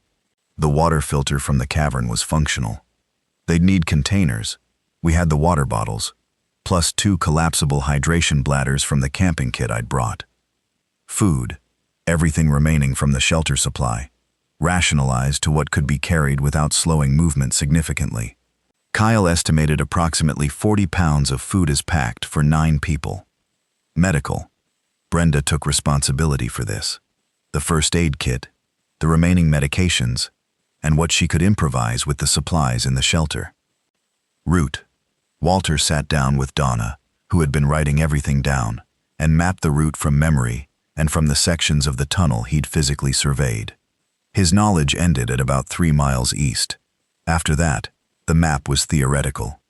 They'd be navigating by the infrastructure chart Walter had memorized from the water department's files, and trusting that the physical tunnel matched what the 1952 survey described. That was terrifying, in a specific way that I kept putting off confronting. On day 6, Cody got a fever. I noticed it the way you notice things about your kids. Not from checking a thermometer, which we did have, and which I reached for immediately, but from watching him. He was slower in the morning. He ate less breakfast than usual. He spent the afternoon lying on his cot with his jacket over him as a blanket, instead of doing anything active, which for Cody, who has never in his life voluntarily stopped moving without a fight, was wrong. When I put my hand on his forehead, it was warm. Not burning, but warm. Brenda checked him. Temperature of 100.8. That's a fever, she said, but a mild one. How long has he been running this? I don't know, I said. I didn't notice until... It's fine, she said. 101 is when I'd be concerned. This is his body responding to stress, probably. Kids run fevers for all kinds of reasons. Emotional stress, minor immune response to the environment down here, disrupted sleep. The tunnel air isn't clean. She was calm about it, but she pulled me aside after. Has he been in contact with anything from outside? She asked, very quietly. No, I said. And then I thought about the corridor, about the man with the CDC badge lying against the wall. We were in the tunnel 4 days ago, I said. Me, Pete, and Walter, not Cody. What about the maintenance hatch? Has he been near it? He hasn't opened it, I told him specifically. Okay, she said. I'm not suggesting he's infected. I'm assessing. A bite or a scratch would show local inflammation first, and I'm not seeing that. His fever pattern is consistent with stress response or a respiratory thing, but I want to monitor it. I went and sat next to Cody on the cot. He had his eyes open, looking at the concrete ceiling. How are you feeling? I asked. Hot, he said. I know. Brenda thinks it's probably just your immune system being annoyed. Being annoyed, he repeated. Your immune system gets grumpy when you're stressed. It starts throwing weight around, trying to prove it's doing something. He looked sideways at me. Is that the technical explanation? It's the version where I don't use the Latin. He almost smiled. I'm okay, he said. I don't feel sick, just warm and tired. I know. Are you worried? He asked. I looked at him. Yes, I said. Okay, he said. Thanks for not lying about it. I stayed with him for a while, sitting on the cot. Lily came and sat on the other side. She didn't say anything, which was unusual for Lily, who normally fills silence with sound the way water fills a container. She just sat there with Gerald the rabbit in her lap and her shoulder touching her brother's arm. The fever broke overnight. I know because I didn't sleep. And at some point around what the shelter lights were calling 3 a.m., I put my hand on Cody's forehead, and it was just skin. Just my kid. I sat there in the dark and breathed for about 5 minutes straight. He woke up the next morning and ate 3 granola bars and started arguing with Kyle about something on the laptop within 45 minutes of opening his eyes. Normal. Completely normal. The thing that was not normal was what happened to Walter that same day. Walter Greer was 68 years old and in the kind of functional health that retirement-age men sometimes have. Not robust, but durable, like equipment that's been maintained past its obvious service life. He'd been the most capable person in the group in terms of actual knowledge of our situation, and he'd been consistent in the way that dependable older people sometimes are, without apparent drama or strain. He came to me on day 7 with a face I didn't immediately understand. I need to show you something in the corridor, he said. We went through the hatch, not into the deeper section, just the near section, the part we'd been through multiple times. He stopped about 80 feet from the shelter and aimed his flashlight at the wall. There was writing on the wall. Scratched into the concrete, not painted or marked, just scratched. Multiple lines, several different handwriting styles. I leaned close. The first line said, "Stay low, move east." Scratched quickly, rough. Below that, different hand. Day 4. From surface, water, at 300 m east. Below that, another. 9 Pepple Eastern junked. We had 12. And below that, most recently, because the concrete dust was still faint around it. If you find this, Kelleher is real. We made it to the cavern. Moving again. I read it twice. Walter read it over my shoulder. Someone else was in these tunnels, had been, was potentially still moving through them. A group that had started at 12, now 9, that had passed through here and left directions behind. They'd found the cavern, the waypoint, and they were heading toward Kelleher. How old is that last line? I asked. Walter studied the concrete dust. 3 days, maybe 4. It's dry in here. Dust doesn't settle fast. So 4 days ago, a group of 9 people passed through this section of tunnel heading east, I said. They knew about Kelleher. They knew it was real, Walter said. They'd confirmed it from somewhere, not just from a note. I thought about Dr. Thomas Kearney, the dead man in the corridor, further east, with his CDC badge and his sample vial and his access card. Had the other group passed his body? Had they found the access card first? We need to move sooner than 5 days, I said. I know, Walter said. Ruth, I know. We told the group that afternoon. Pete's response was controlled in the way that Pete's responses had become controlled since our argument. He asked the right questions. He didn't resist. He started going through the gear pile with a mechanic's eye for what was actually portable and functional.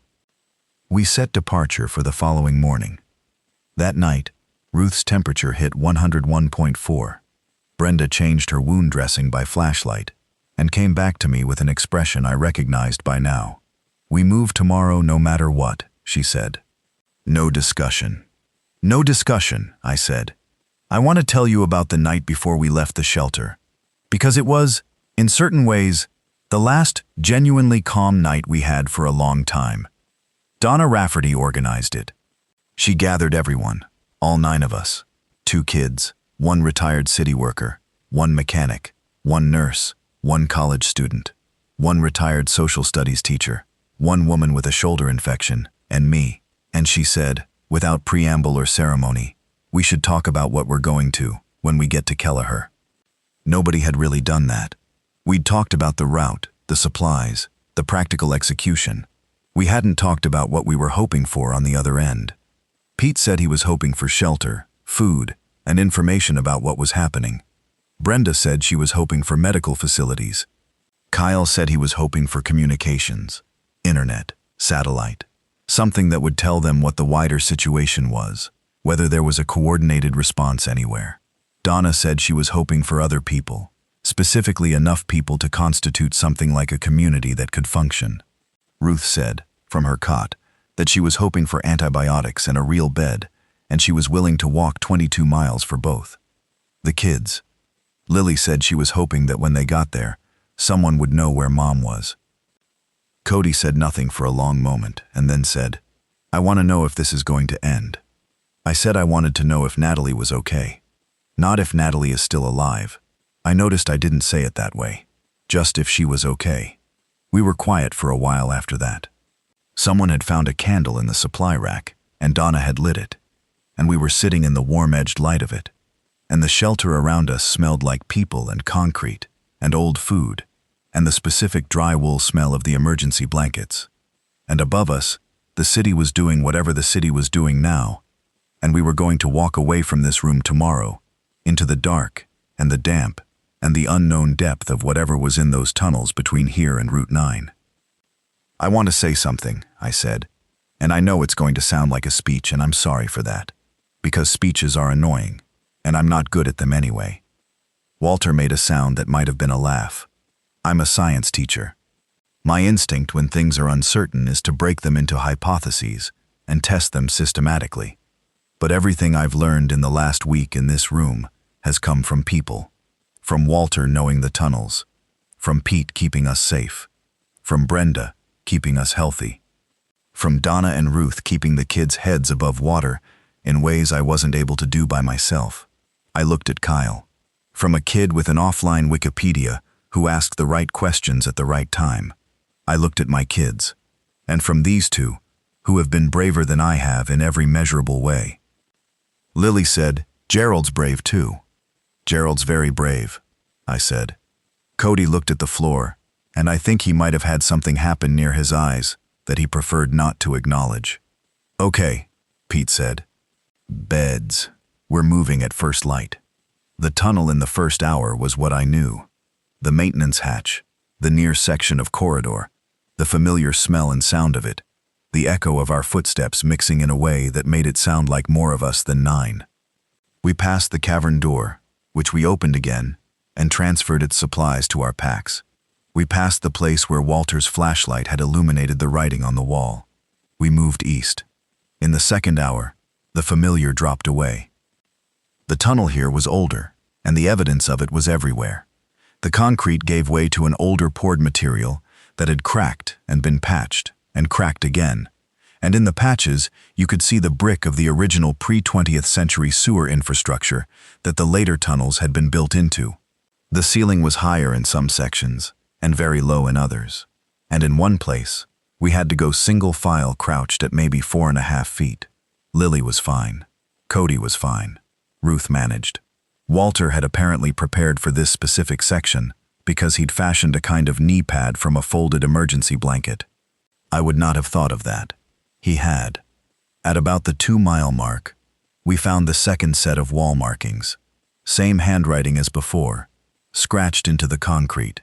Water good at filter point, 50M South Branch. Conserve main supply. 1 infected in North Branch. Sealed it. I read 1 infected in North Branch and looked up at Walter.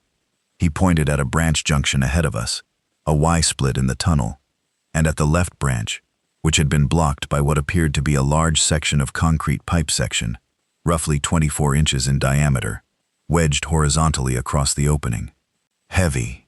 It had required multiple people to place it. The North Branch was sealed.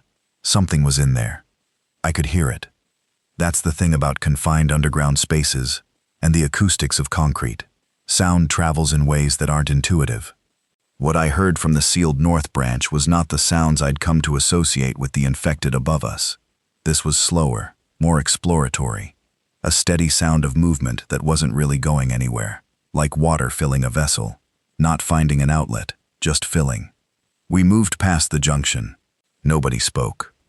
In the third hour, the tunnel went through a section where a partial collapse had occurred at some historical point and been bridged with steel plate, a temporary fix that had become permanent, standard municipal approach to maintenance backlog.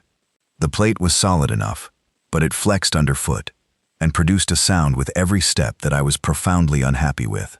I was the last person through the section with the kids, and I made them go quickly and light-footed, which Lily could do and Cody could approximate. At the 4-mile mark, we took our first real break.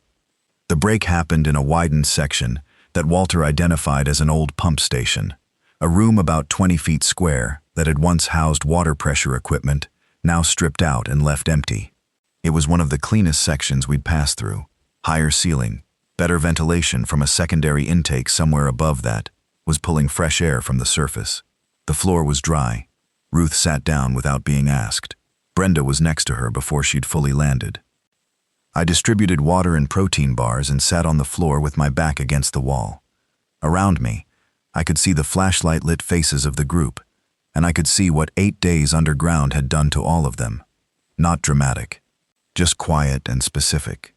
The pale edges around eyes that had spent too long in artificial light. The set of mouths that were conserving energy without being entirely conscious of it. The way everyone sat close together, not because the room was small, but because proximity had become a basic comfort.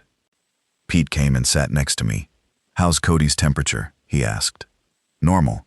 Has been since night 6. He nodded. "Good." He paused. "I want to say something about the argument." "You don't have to." "I know." He looked at the opposite wall.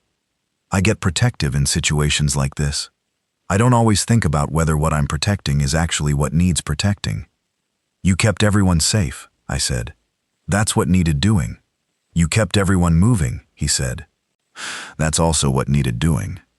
We sat with that for a minute. "My wife's above ground somewhere," he said. "I haven't." He stopped, started again. "We don't have kids. I keep trying to figure out if that makes it better or worse." I thought about it. "I think it just makes it different," I said. "Yeah," he said. "I guess it does." We moved again after 30 minutes. At the 5.5-mile mark, Something happened that I did not expect and have been thinking about ever since. Kyle, who had been walking near the back of the group, made a quiet sound, not alarmed, just attention-catching, and stopped. I turned. He was standing with his flashlight pointed at the floor. "Look at this," he said. There were footprints in the accumulated dust and moisture of the tunnel floor. Multiple sets, heading east, in the same direction we were going, and they were recent enough that the edges of the impressions were still sharp, not days old, hours. I looked at the prints for a moment. Count the sets. I thought I could make out, with difficulty, given the overlapping, maybe 7 or 8 individuals, smaller feet in the mix. Children, possibly. The other group, the group from the wall writing, they were ahead of us, close enough that their tracks were still fresh. "They're moving slowly," Walter said, studying the floor. "Wide spacing between footfalls tells you pace. This is careful movement, not fast." "Should we call out?" Kyle asked. Nobody answered immediately, because everyone was running the same calculation. Calling out meant making noise. Making noise in a tunnel system connected to the surface through dozens of access points meant potentially drawing the infected. But a group moving ahead of us in the same tunnels, heading to the same destination, people who had already navigated sections we hadn't been through yet. "Not yet," I said. "We follow the prints. When we close the distance enough that we can see their light, then we figure it out." We quickened pace, not running. Ruth couldn't run, and the tunnel floor wasn't safe for running, but moving with more purpose. At the 7-mile mark, I saw it. Far down the tunnel, maybe 100 yards ahead, a faint glow, multiple flashlights, a cluster of moving light that resolved, as we closed the distance, into people. 7 of them that I could count. Adults mostly. One figure that might have been a teenager. They heard us before we reached them. The light stopped and swung back in our direction, and there was a moment, several seconds, that had a specific quality of held breath to it, the kind of moment that precedes either contact or conflict, and I didn't know which it was going to be. I called out before they could react any other way. "We're from a shelter at Riverside Community Center. We're headed to Kelleher Station. We've been following your tracks for about 2 miles. A long pause. Then a woman's voice, coming from the cluster of lights. "How many are you?" 9. 2 children. 1 who needs medical attention. "How many are you?" 7, the voice said. Then, "You saw the wall writing." "Yes." "We lost 5 people getting out of the first shelter," she said. Not explained, not elaborated on, just stated. "I'm sorry," I said. Another pause. "Come up slow," she said, "with your lights up." We came up slow. With our lights up. Their group, a woman named Carla Middleton, who was apparently the one who'd been scratching the directions on the walls. Mid-40s, wearing a canvas work jacket, the kind of face that has been through things and has stopped trying to not show it. A man named Doug, heavyset, who barely spoke, and I didn't learn his last name until much later. A teenage girl named Bex, short for something she didn't share, who had a rucksack bigger than her torso and carried it without apparent difficulty. An elderly couple, Harold and Frances, who were in their early 70s and had been in the first shelter together and had stayed together through everything, with the specific steady quality of 2 people who have been in the same current for 40 years and learned to swim together. A man named Anthony who was a pharmacy technician, which made Brenda visibly relieved when she found out, and a man named Spencer who was 40-something and hadn't said much by the time I'd assessed everyone, and whose eyes moved differently than the others. I watched Spencer. I want to be clear about what I saw. He wasn't doing anything wrong. He was just watching in a direction that nobody else was watching, back the way we'd come, consistently, even after the group had reassembled and we'd decided to continue east together, looking backward in a group that was moving forward. I filed that away. The combined group of 16 people now moving through the Eastern Utility Corridor changed the dynamic in ways that were good and also complicated. Good because the increased number meant better watch rotation, more pairs of eyes, and Anthony the pharmacy technician and Brenda together made the closest thing to functional medical capacity we'd had since the shelter. Complicated because 16 people generate more sound than 9, which is not what you want in a tunnel system with sealed north branches, and because the dynamics of two groups with their own established hierarchies and methods takes time to reconcile, and time was something we were spending as fast as we were walking. Carla was the one who told us what she'd seen on the surface. She'd been in an office building when the outbreak began, a management consultant's office, 12th floor. She'd watched from the window until watching was no longer something she could do, and then she'd led the people from her office floor down to the building's sub-basement. They'd made it underground before the power failed. Of the 19 people in the original group, 12 had survived the first 2 days. Of those 12, 7 had reached the utility corridor and found the wall writing that they'd then continued. What did it look like? Outside? Kyle asked, because Kyle was compelled to ask things. Carla looked at the floor of the tunnel. Like a city where everyone got one idea at the same time, she said. But it wasn't a good idea. Nobody asked her to elaborate. She confirmed that the facility ahead was real.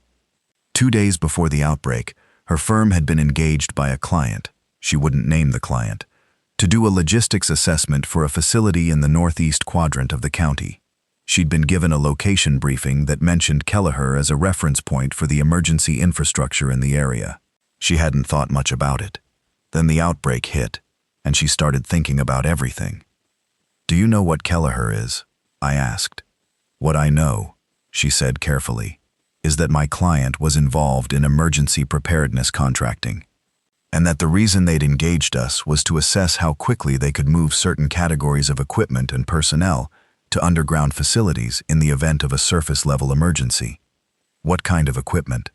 "Laboratory equipment," she said. "Specifically the kind you need for pathogen research." I thought about the vial in Dr. Kearney's belt pouch.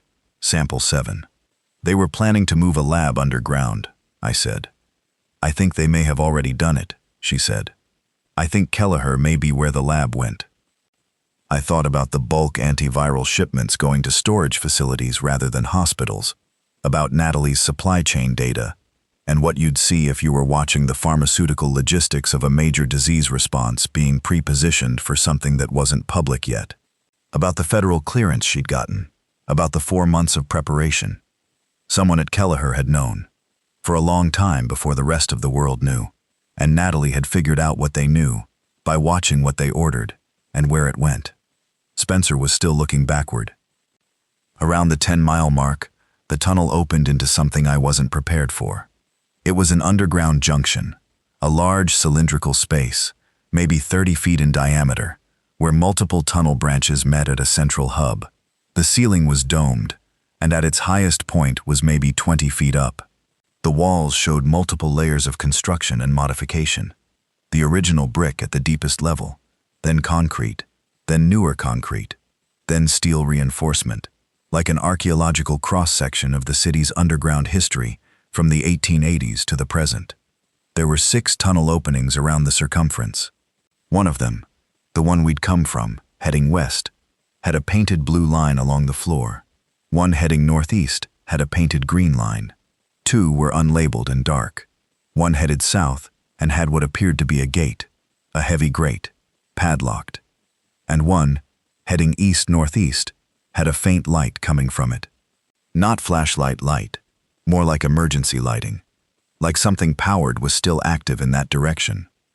"That's not in the infrastructure maps," Walter said quietly, looking at the domed space itself. "I mean, the junction is. It's the original Victorian sewer junction. It's in the oldest records. But the painted lines are new. Someone added those. Directional markers," Carla said. "Someone has been actively maintaining this junction as a navigation point." "Who?" I asked. Nobody answered. I looked at the green line heading northeast, toward Route 9, toward Kelleher. I also looked at Spencer, who was now looking northeast, toward the faint light, and whose expression had changed from the backward-watching wariness to something else, something that looked like recognition. I pulled Carla aside. "You're Spencer," I said. "What do you know about him?" She was quiet for a beat. "He was in our building," she said. 12th floor. I thought he was a client of one of the other consultants, but when things went bad, he was just there, competent, helpful. He knew things about the utility access. She paused. I didn't ask the right questions. Ask them now, I suggested. She did. Spencer, when directly approached, was initially evasive in the specific way of someone who has prepared an evasion rather than someone who's improvising one. He said he worked in building management. He said he knew about utility systems. He said his knowledge of the underground infrastructure was from general professional familiarity. The painted lines, I said. Did you put them there? He looked at me with eyes that were not exactly calculating, but were absolutely not surprised by the question.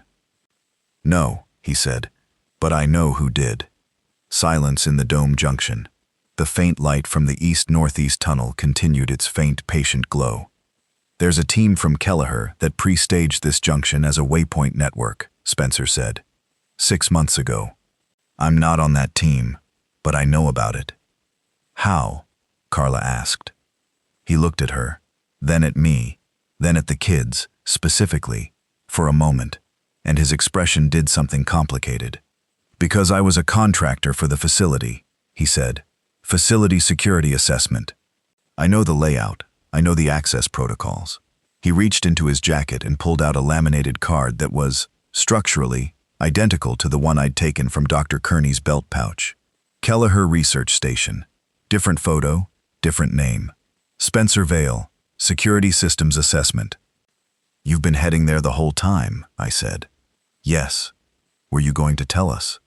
I was trying to figure out if you were, who you were, he said. You said your ex-wife sent you. I didn't know what that meant. He paused. Natalie Voss. The name hit me somewhere internal. You know her? She's the reason I'm alive, he said simply. She flagged me into the early warning system. She had my number. I'd been her contact on the security assessment. We stayed in touch. She called me a week before the outbreak and told me to get ready. He looked at me. She said she was going to call her kid's father and tell him to take the kids underground. She said he'd listen. He said he'd listen. She'd been unsure whether I would listen, apparently. She'd counted on it anyway. I stood in the middle of the Victorian sewer junction with 16 people around me and a faint light coming from the northeast tunnel and a dead man's ID card in my pocket. And I thought about my ex-wife standing in the distribution center at Whitmore with a phone to her ear, calculating the probability that the man she'd divorced would listen to her when she told him something insane. She'd sent Spencer this way. She'd prepared the cavern cache for us. She'd written a note telling me to trust Walter. She'd done all of this in parallel with whatever she was doing for herself. Is she at Kelleher? I asked him. Was that her plan? To get there herself? He was quiet for just a moment too long. Tell me, I said. That was the plan, he said carefully. Was. He met my eyes. The last communication I had from the facility was 3 days ago. They had power. They had the lab operational. They had an intake process for incoming survivors. They had Dr. Aldrich. He confirmed her first name was Caroline, running the medical side. They had Natalie Voss listed as incoming, from the Whitmore Distribution Center. Listed as incoming, I said. Not as arrived. She'd left the distribution center. That's the last confirmed. The route from Whitmore to the tunnel access point on Route 9 goes through 3 miles of surface travel through the city's east side. 3 miles of surface travel through the city's east side. 3 miles of what was above us right now. We keep moving, I said. The east-northeast tunnel, following the green-painted line, was different from what we'd been in before.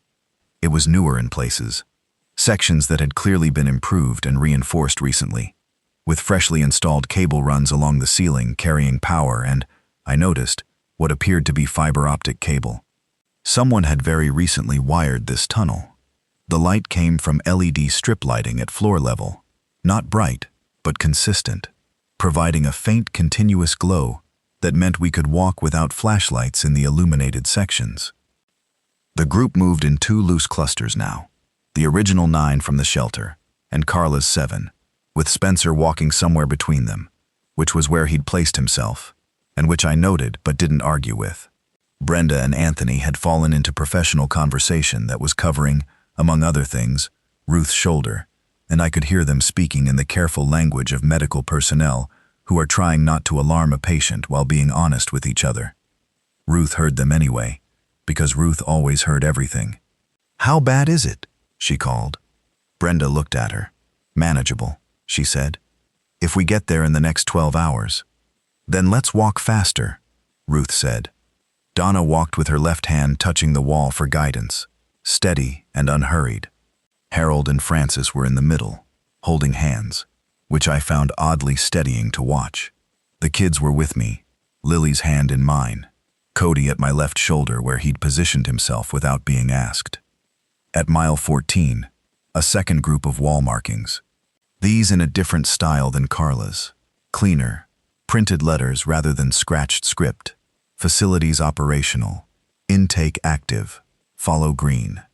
And below that, added more recently, in the same pen style, Natalie V., your family is coming. I stopped walking. The back of the group rippled into stillness behind me. Cody read it. Lily read it, moving her lips slightly. "She wrote to us," Lily said. "Yeah," I said. "So she was here. She passed through here," I said. "Was she going to Kelleher?" "Yes, sweetheart." "Then she probably got there," Lily said, in the tone of someone stating a fact that she's decided will remain a fact until demonstrated otherwise. I squeezed her hand and we kept walking. The last 6 miles of the tunnel were the hardest, and not for the reasons I expected. I'd been anticipating physical difficulty, fatigue, the cumulative weight of the packs, the low-grade misery of cold and damp that had been setting into everyone's joints since around mile 6. All of that was present, but the hard part was the sounds. Starting at mile 15, the tunnel began to produce sounds that didn't belong to our group. Not the infected. I want to be clear about that. What we heard was not the sounds we'd heard in the shelter, not the dragging or the intermittent locomotive sounds of the infected. This was something else. Rhythmic, distant, coming from, I thought, one of the unsealed side branches that opened off the main corridor at intervals. A sound that I could not categorize at first and then gradually resolved into the most likely explanation: water. Water moving through a section of old tunnel where the drainage had been compromised. Water, finding its level, hitting obstacles, creating a pulse in the acoustic environment of the stone. Except it was too regular. Water dripping is irregular. Water flowing is constant. This was neither. It was rhythmic in the way of something with an interval. On, pause. On, pause. Kyle thought it was a malfunctioning pump. Walter agreed it was possible. Spencer, when asked, said he didn't know what it was, and his voice had the careful neutrality of someone who might know, but was uncertain. We passed it. It continued behind us, and then faded. At mile 17, we hit the obstacle. A section of tunnel, maybe 60 feet long, that had partially flooded. Not deep. The water was covering maybe 8 inches of the floor, and it was still rather than moving, black in the flashlight beams, and smelling of sulfur and old drain. We couldn't tell how deep it was in the middle, and the LED floor lighting had gone dark in this section, and the ceiling above the water was lower than the rest of the tunnel. Pete and Walter waded in first. The water was cold, cold enough to pull the air out of your lungs when it hit your legs. And the floor of the tunnel under the water was uneven in ways that weren't visible. Broken concrete sections, displacement from old pipework, things that caught feet unexpectedly. We got everyone through in about 25 minutes. The children rode on backs, Cody on Pete's, Lily on mine. Ruth was walked through by Brenda and Anthony on either side, maintaining her balance and keeping her shoulder above water level. Harold and Francis went through together, holding each other. The water reached hip level at its deepest point, which was mercifully brief. On the other side, everyone dripped and breathed and took stock. Ruth was pale but upright. I checked Lily and Cody for temperature, more reflex than necessity. Both were cold to the touch from the water, but not unwell. We had dry clothes in waterproof pouches in the packs, and people changed in sections, the group organizing itself into facing wall and facing wall halves for privacy. with the pragmatic acceptance of people who have been sharing a concrete room for over a week. Cody put on the last dry layer he had. I gave him my dry shirt and wore the damp one because I'm bigger and generate more heat. He looked at me while I was doing this, in a way that I could see in the flashlight angle, even though his face was mostly in shadow. "Don't start," I said. "I wasn't going to say anything," he said. "Good." He put the shirt on. "Thanks, Dad." Mile 19 was where Spencer led. He knew from his security assessment where the tunnel transitioned from the old utility corridor to the coal company survey section, and the transition was marked by a steel door, not like the others we'd passed, but a proper security door, commercial grade, with an electronic lock panel that was dead. Dead because it ran off the main power grid, and the main grid was down. Spencer looked at the panel for a moment. Then he took out a key, a physical key, old-fashioned, the kind you don't usually carry when everything's electronic, and opened a small manual override access on the side of the panel, inserted the key, and turned it. The door clicked open. "You planned ahead," Pete observed. "Someone did," Spencer said. "Natalie, or someone at Kelleher, or both." The coal survey tunnel on the other side was immediately different. Lower ceiling, rougher walls, a smell that was drier and older, and mineral-heavy. The floor was uneven in the specific way of hand-dug or minimally mechanized tunneling, not the smooth poured floor of the municipal utility corridor, but something that registered every footfall differently. The LED lighting continued on the right wall, which meant whoever had wired the utility corridor had also wired this section. We were in the final leg. Mile 21. The second significant thing happened to our group. Bex, the teenage girl from Carla's group, stopped without warning and said, in a very quiet voice, "Something's behind us." I don't think there's a sound more effective at ending conversation than those 4 words spoken in that particular tone in an underground tunnel. 16 people went silent simultaneously and turned to look backward into the section of tunnel we'd just come through. The LED lights ran along the right wall back as far as we could see. The tunnel was straight for maybe 200 feet before it curved slightly, and the line of sight ended. In that 200 feet, in the moment Beck spoke, there was nothing visible. We stood and waited. 8, 9, 10 seconds. Something moved around the curve. Not fast, not slow, just movement. A dark shape at the edge of the illuminated section, mostly in shadow. Single figure, I thought, moving toward us. I felt Pete put his hand on my arm, and I understood what he meant. Don't make a sound. Don't run. Don't draw it toward us. The shape moved into the LED-lit section, and I saw it clearly. It was a person. Was a person. Wearing something that had been a red jacket, a clear bright red that was visible even down here, even in the limited light. Torn at the shoulder. Dark with the kind of staining I didn't want to think about too carefully. Moving with the intermittent gait Ruth had described from the parking lot. Fast for 2 or 3 steps, then a stuttered halt, then fast again. Head up, not looking directly at us. Looking at the light, I thought. The LED strip on the wall, following it. The same light we were following.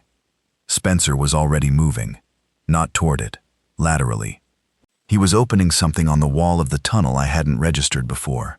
A junction box, similar to the override panel, with a key from his ring. He opened it, and inside was what looked like a simple electrical switch. "Cover your eyes," he said quietly. "Kids especially." I put my hand over Lily's face and told Cody to close his eyes. Half a second later, Spencer threw the switch, and every LED light in the tunnel segment we were in, the section from the steel door back to the flooded section behind us, went to full brightness. Not just the floor-level strips. Everything. It was like a flash in a dark room, but sustained, and even through my closed eyes and shielding arm it registered as bright. The infected in the red jacket stopped, made a sound, stumbled backward, stumbled again. "This section only," Spencer said. "We need to move into the next section before the power draw alerts anything else." We moved. The infected behind us didn't follow into the brighter section. I looked back once, and it was still standing where it had stopped, oriented in a direction that wasn't us anymore. The brightness had disrupted it. It was doing the intermittent gate thing in the spot, moving without direction, going nowhere. Light. It was disrupted by sudden, strong light. I filed that away in the part of my brain that was still running like a biology classroom.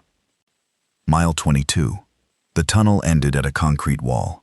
Not a dead end. There was a door in the wall. This one different from all the others we'd passed. Not a utility door. Not a security door. Something heavier and more serious, with a frame that suggested it was designed to seal completely. Airlock adjacent. Next to it, a camera. A small security camera that was live, its indicator light glowing red. Spencer stood in front of the camera. "It's me," he said. "Spencer Vale. I've got a group." He paused. 16. "We have children and a medical case." He looked at me. "Natalie Voss's family." We waited. 40 seconds. 50. The door opened. The air that came through it was warm and filtered, and smelled like nothing. Not nothing negative. Nothing clean. The kind of air that's been through proper filtration and has had everything complicated removed from it, and what remains is just air. I hadn't realized until that moment how tired I was of the smell of concrete and old water and other people's anxiety. The woman who opened the door was in her 50s, with close-cut gray hair and an air of clinical competence that I recognized as the kind that gets field-tested rather than just trained. She was wearing a blue facility jumpsuit. She looked at Spencer, looked at the group behind him, and her eyes paused briefly on me and the kids. "I'm Dr. Caroline Aldrich," she said. "Come in." The interior of Kelleher Research Station was, I am going to be honest, not what I expected. I'd built something in my head, somewhere between a Cold War bunker and a hospital, which is the usual movie shorthand for this type of thing. What it actually was, a series of interconnected concrete and steel modules that reminded me more of an industrial complex than either of those things. Clean and well lit, and humming with the particular sound of serious mechanical systems running steadily. Long corridors with sealed doors at intervals. A main receiving area where Dr. Aldrich led us, warm, with folding chairs and tables set up, with water and food already laid out that suggested they'd been expecting more arrivals. There were other people. I counted about 40 before I stopped counting, because I was looking for one specific person. Lily saw her first. I don't know exactly how, because the receiving room had 40 people in it, and it wasn't a small space, and the lighting was even and bright everywhere. But Lily saw her, let go of my hand, and said, "Mom," at a volume that was not loud, but that carried in the way that word always carries, and she crossed the room. Natalie was in the back corner with a medical dressing on her left forearm, not the shoulder, the forearm. And when I say medical dressing, I mean the proper kind, white and clean and taped correctly. And she looked like someone who had been through 3 miles of a city in the process of falling apart, which she had, because that was exactly what she had done to get here. She was okay. She was holding Lily. Lily had Gerald still, in the arm that wasn't holding her mother, and that seemed exactly right. Cody walked across the room more slowly, which was consistent with being 12, and also with being Cody, and he stood in front of his mother, and she put her free arm around him, and he let her, and he was taller than she was, now by about an inch, which he hadn't been 2 years ago, and she seemed to register that in her face. I stood at the edge of the room and didn't go over. Not then. Not immediately. I looked at Ruth, who was being guided to a medical area by Anthony and a facility medic who'd appeared from somewhere. I looked at Walter, who was being shown something on a tablet by one of the facility staff, and whose face was lighting up the way a man's face lights up when he's being shown infrastructure data. I looked at Pete, who was standing very still in the middle of the room with his hands loose at his sides, and I watched him take out his phone. No signal.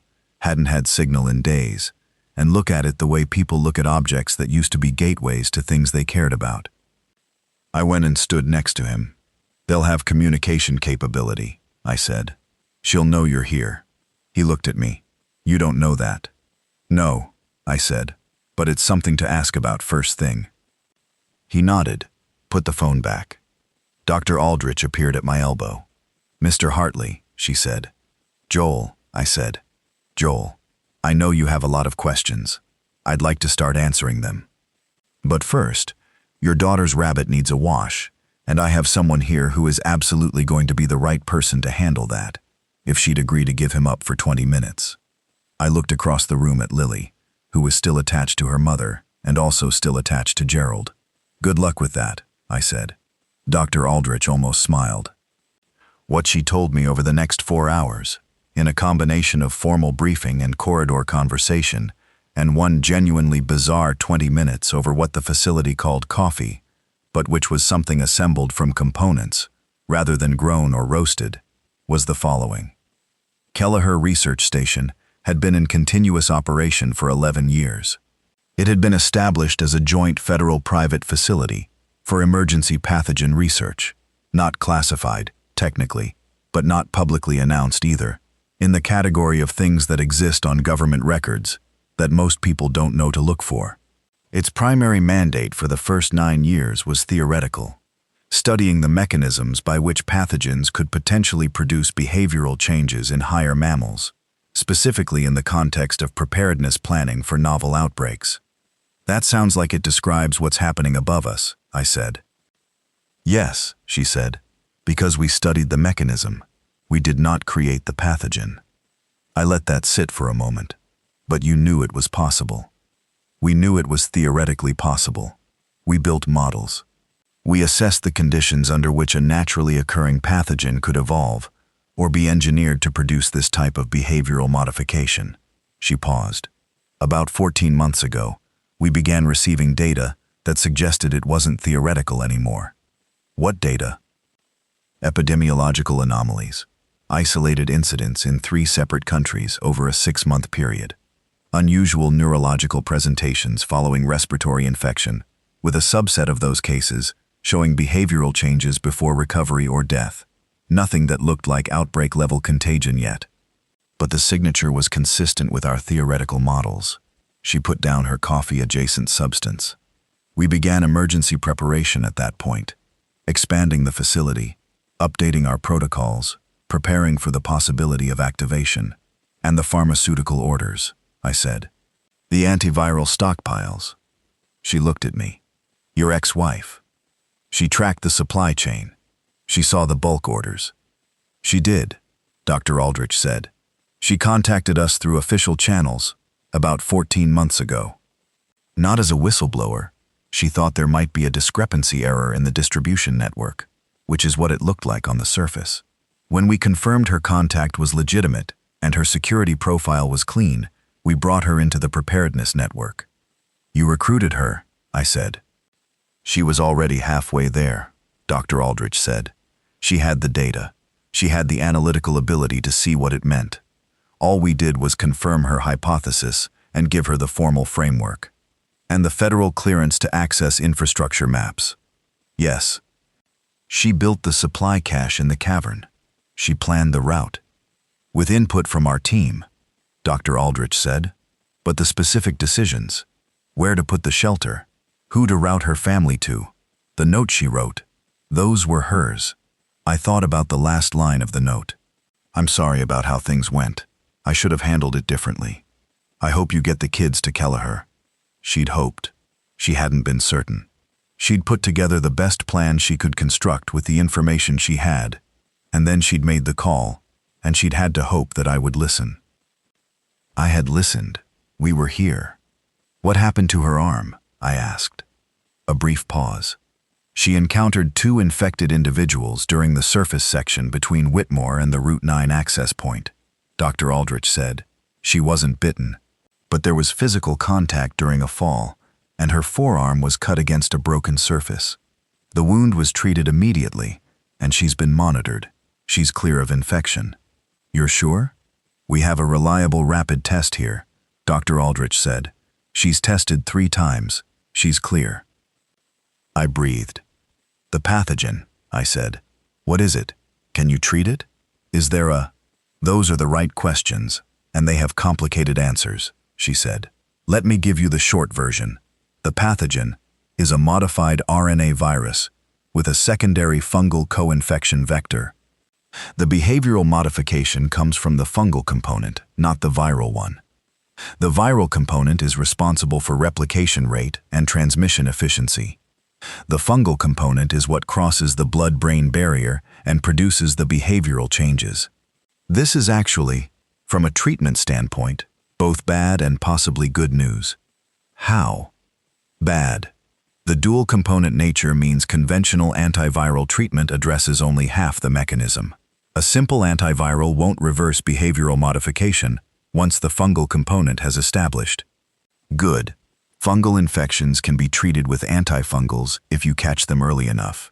And the viral component, separate from the fungal co-infection, has characteristics that suggest a vaccine pathway is possible. She paused. We're working on it. We have been for 11 months. How close? Close enough that I'm not willing to give up, she said. Not close enough that I can promise you a timeline.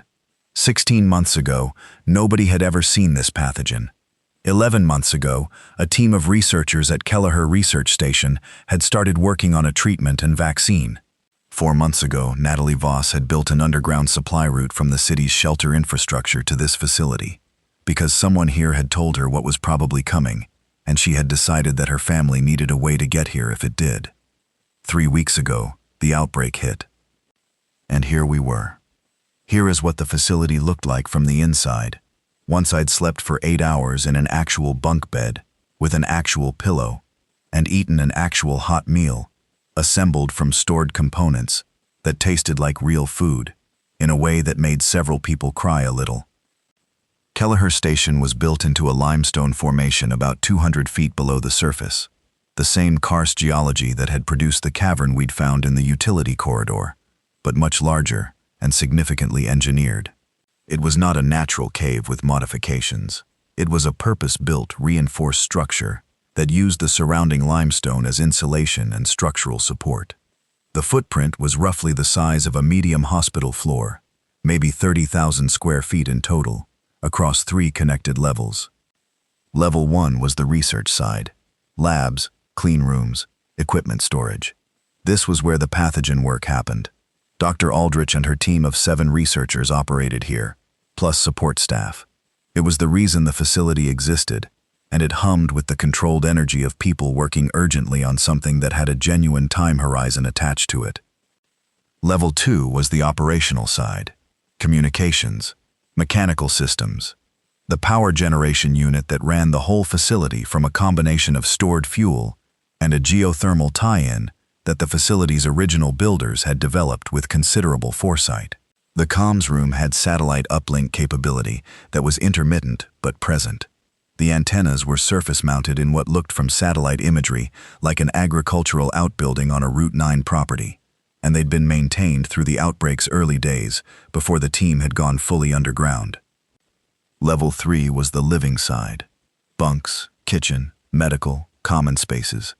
It was designed for about 60 people and was now housing, with our arrival, about 72, which was tight but not impossible. The medical bay had 3 beds and enough supplies to handle moderate trauma and illness, and with both Brenda and Anthony present, in addition to the facility's medical staff, they could function as something close to a real clinic. Ruth got antibiotics within 2 hours of arrival. Real IV antibiotics, properly dosed. She was in a medical bay bed, and she looked like someone whose body had received news it had been waiting for. The color started coming back into her face within 12 hours. On the 3rd day at Kelleher, I found the comms room and sat down with one of the facility's communications staff, a young woman named Holly, who had been there since before the outbreak and who had the specific serenity of someone who has been underground long enough to have made peace with the shape of it. And I asked her what they were picking up from the outside world. The picture she gave me was not good, and it was not hopeless. It was complicated, in the specific way that real situations are complicated when they're too large to fit in a single frame. The outbreak was not everywhere. It had hit the larger cities of the Midwest first and hardest. Population density, plus a specific set of environmental conditions, that the researchers believed affected the aerial component of the initial viral spread. Smaller towns, rural areas, places with population density below a certain threshold had been less affected, in some cases barely affected at all.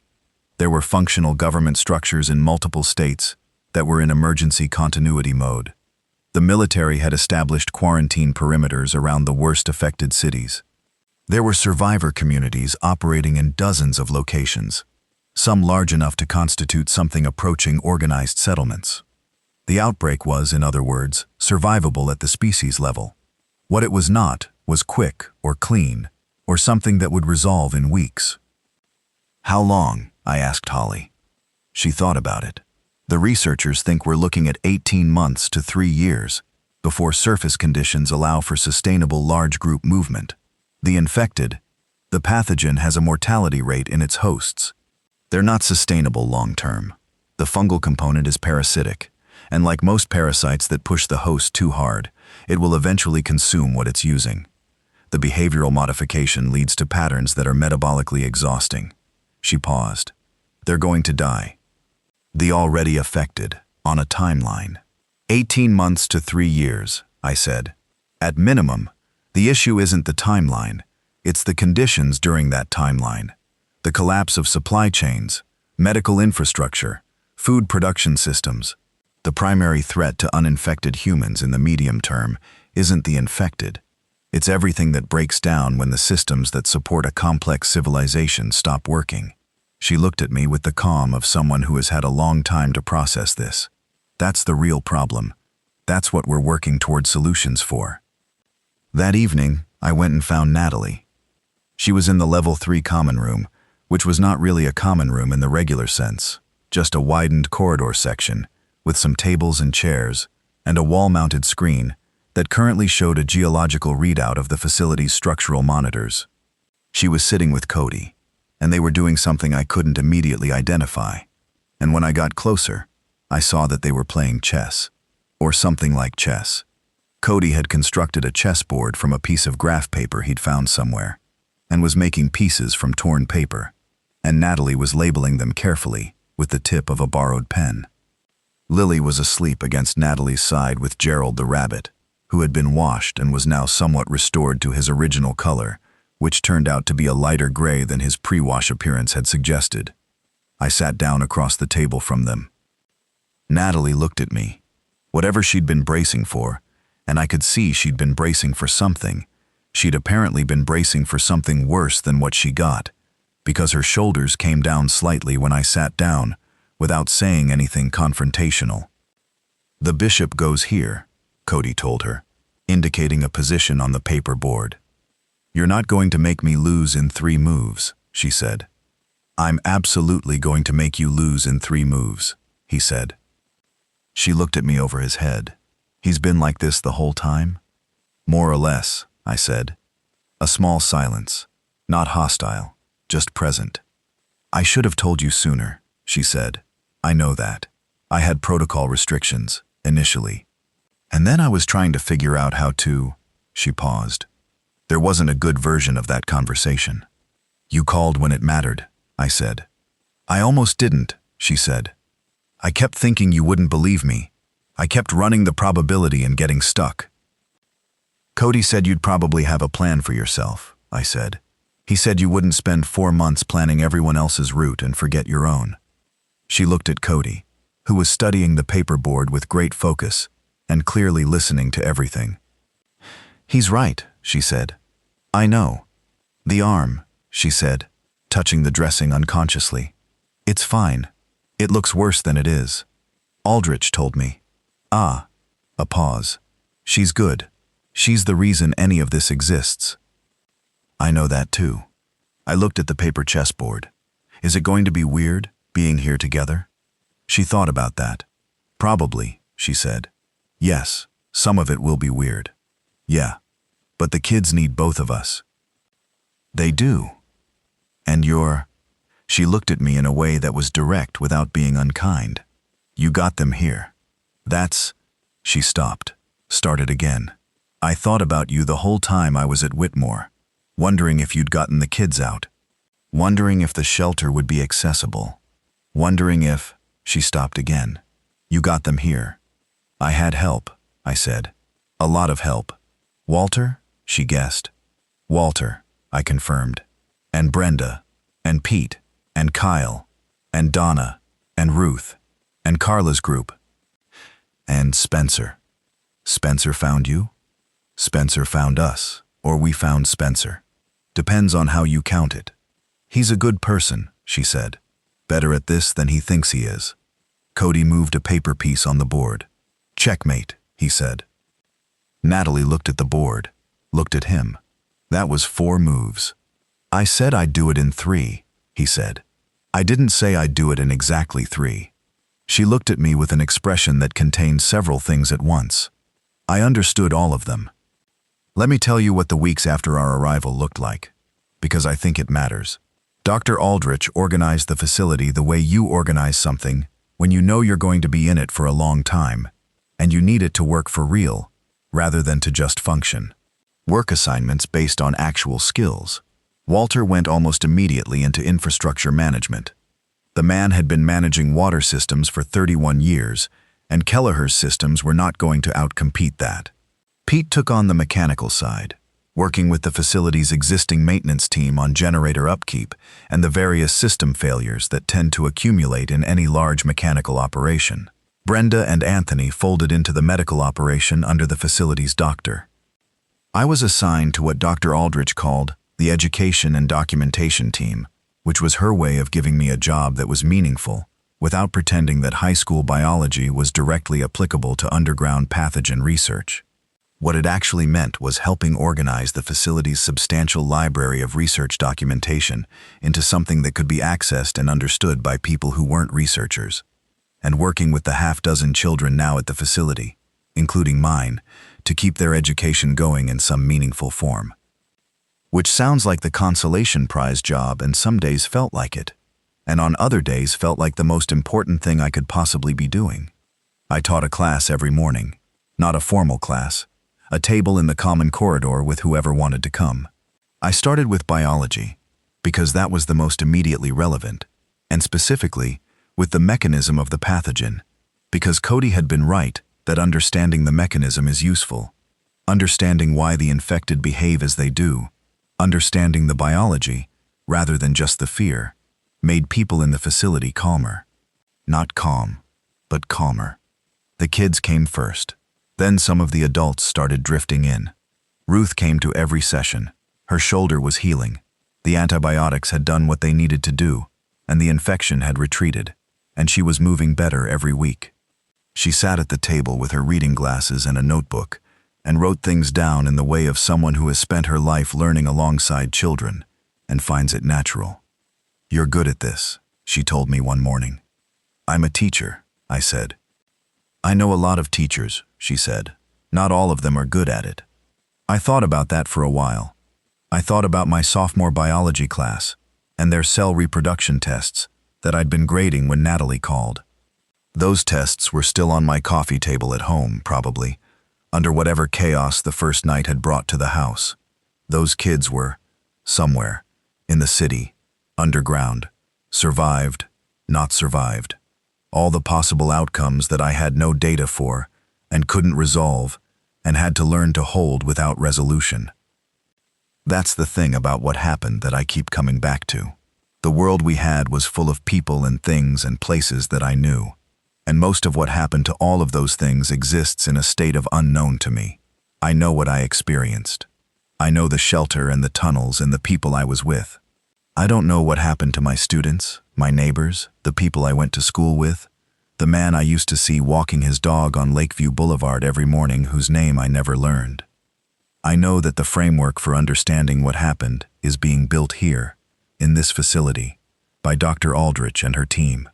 I know that their work on the vaccine pathway has produced something in the last 2 months that Dr. Aldrich calls preliminary results that justify continued optimism, which I've learned to translate as, we've made real progress, and we're not going to oversell it. I know that the outside world is changing on a timeline. The infected are dying, as Holly said they would. Not quickly, not uniformly, But the metabolic cost of the behavioral modification is too high for the host to sustain indefinitely, and the data they're picking up from satellite imagery and the occasional radio contact with other survivor groups confirms that the density of infected activity is gradually, unevenly, decreasing. I know that there are other facilities, 3 others that Kelleher is in contact with, in different regions, running similar operations. And I know that there are survivor communities above ground that have managed to establish functional enclaves, groups of people who found the right location and the right combination of skills and good luck, and managed to hold on. I know that one day we're going to surface. Not soon, but one day. And I know what I want to do when that happens. The science teacher part of me wants to rebuild the educational infrastructure. All of it, the schools, the curriculum, the systems for transmitting knowledge across generations, which is one of the things that distinguishes the kind of civilization worth living in from just a bunch of people surviving in proximity. That's a long-term project, and I know it. But it starts with what I'm doing now. It starts with a table in a corridor, and whoever wants to come. The father part of me wants to watch Cody and Lily grow up in a world that still has things in it worth knowing about. Biology, chemistry, physics, history, which is going to have to be completely revised after this. But that's also true of every generation that has lived through something that resets the categories. Literature, mathematics, the whole complicated, gorgeous, infuriating enterprise of knowing things about the universe and wanting to know more. The person who used to be married to Natalie Voss, I'm not sure what that part of me wants, exactly. Something that doesn't have a name yet. Something that starts with being in the same room with her, and not feeling like we're on opposite sides of something, which is where we've been since before the divorce was finalized, and which is not, it turns out, a fixed state. She's been working with the research team. Her supply chain background, it turns out, translates surprisingly well into the logistics of running an underground facility, tracking what you have, where it came from, what you need, where you're going to get it. She's good at it, probably better at it than she knew before she had an urgent reason to find out. We eat dinner together most nights. The kids make sure of that. Lily engineers it with the specific social competence of a 9-year-old who has decided that this is going to be the way things are. Cody engineers it by saying nothing and sitting down wherever there's room, and making himself immovable. Last night, Cody beat me at the paper chess game he'd developed with Natalie. The pieces have names now, because Lily named them all. The bishop is Gerald. The king is Harold, which Harold himself finds tremendously amusing. The queen is Dr. Aldrich, which Dr. Aldrich claims not to know about, but whose expression when we describe the game suggests she knows perfectly well. After the game, Cody asked me if I thought we'd ever go back to the house on Lakeview. I thought about it for a real amount of time.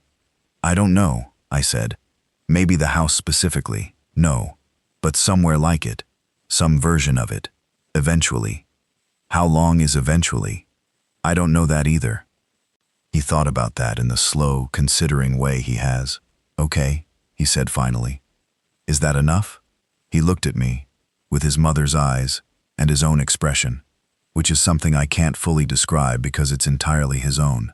It's not enough, he said. But it's honest. I'll take honest.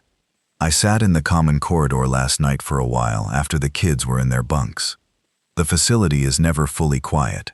There's always the hum of the mechanical systems, the ventilation, the sound of 40-something people breathing and moving and existing in proximity. But there's a quality to the late hours that approximates quiet, a settling. I thought about the Saturday morning 10 weeks ago when I was grading biology tests on my couch, about the gray light through the window and the sound of Lily making something on the floor, about the phone ringing and the decision to answer it. There's a version of that morning where I don't answer. I don't spend a lot of time in that version, because there's nothing useful to be learned from it. But it exists. It's a real door I didn't go through. I went through a different one, and the door led to a shelter and tunnels and 16 miles of underground walking in cold, damp air, and a facility carved into limestone where my kids are sleeping right now in bunk beds with clean sheets. The choices that matter don't usually feel like choices at the time. They feel like the only thing you can do next. You answer the phone. You pack the bags.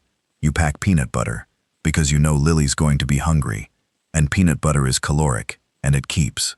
You go through the maintenance hatch with a flashlight and a mechanic at your shoulder, because the alternative is not going, and you've already run that calculation.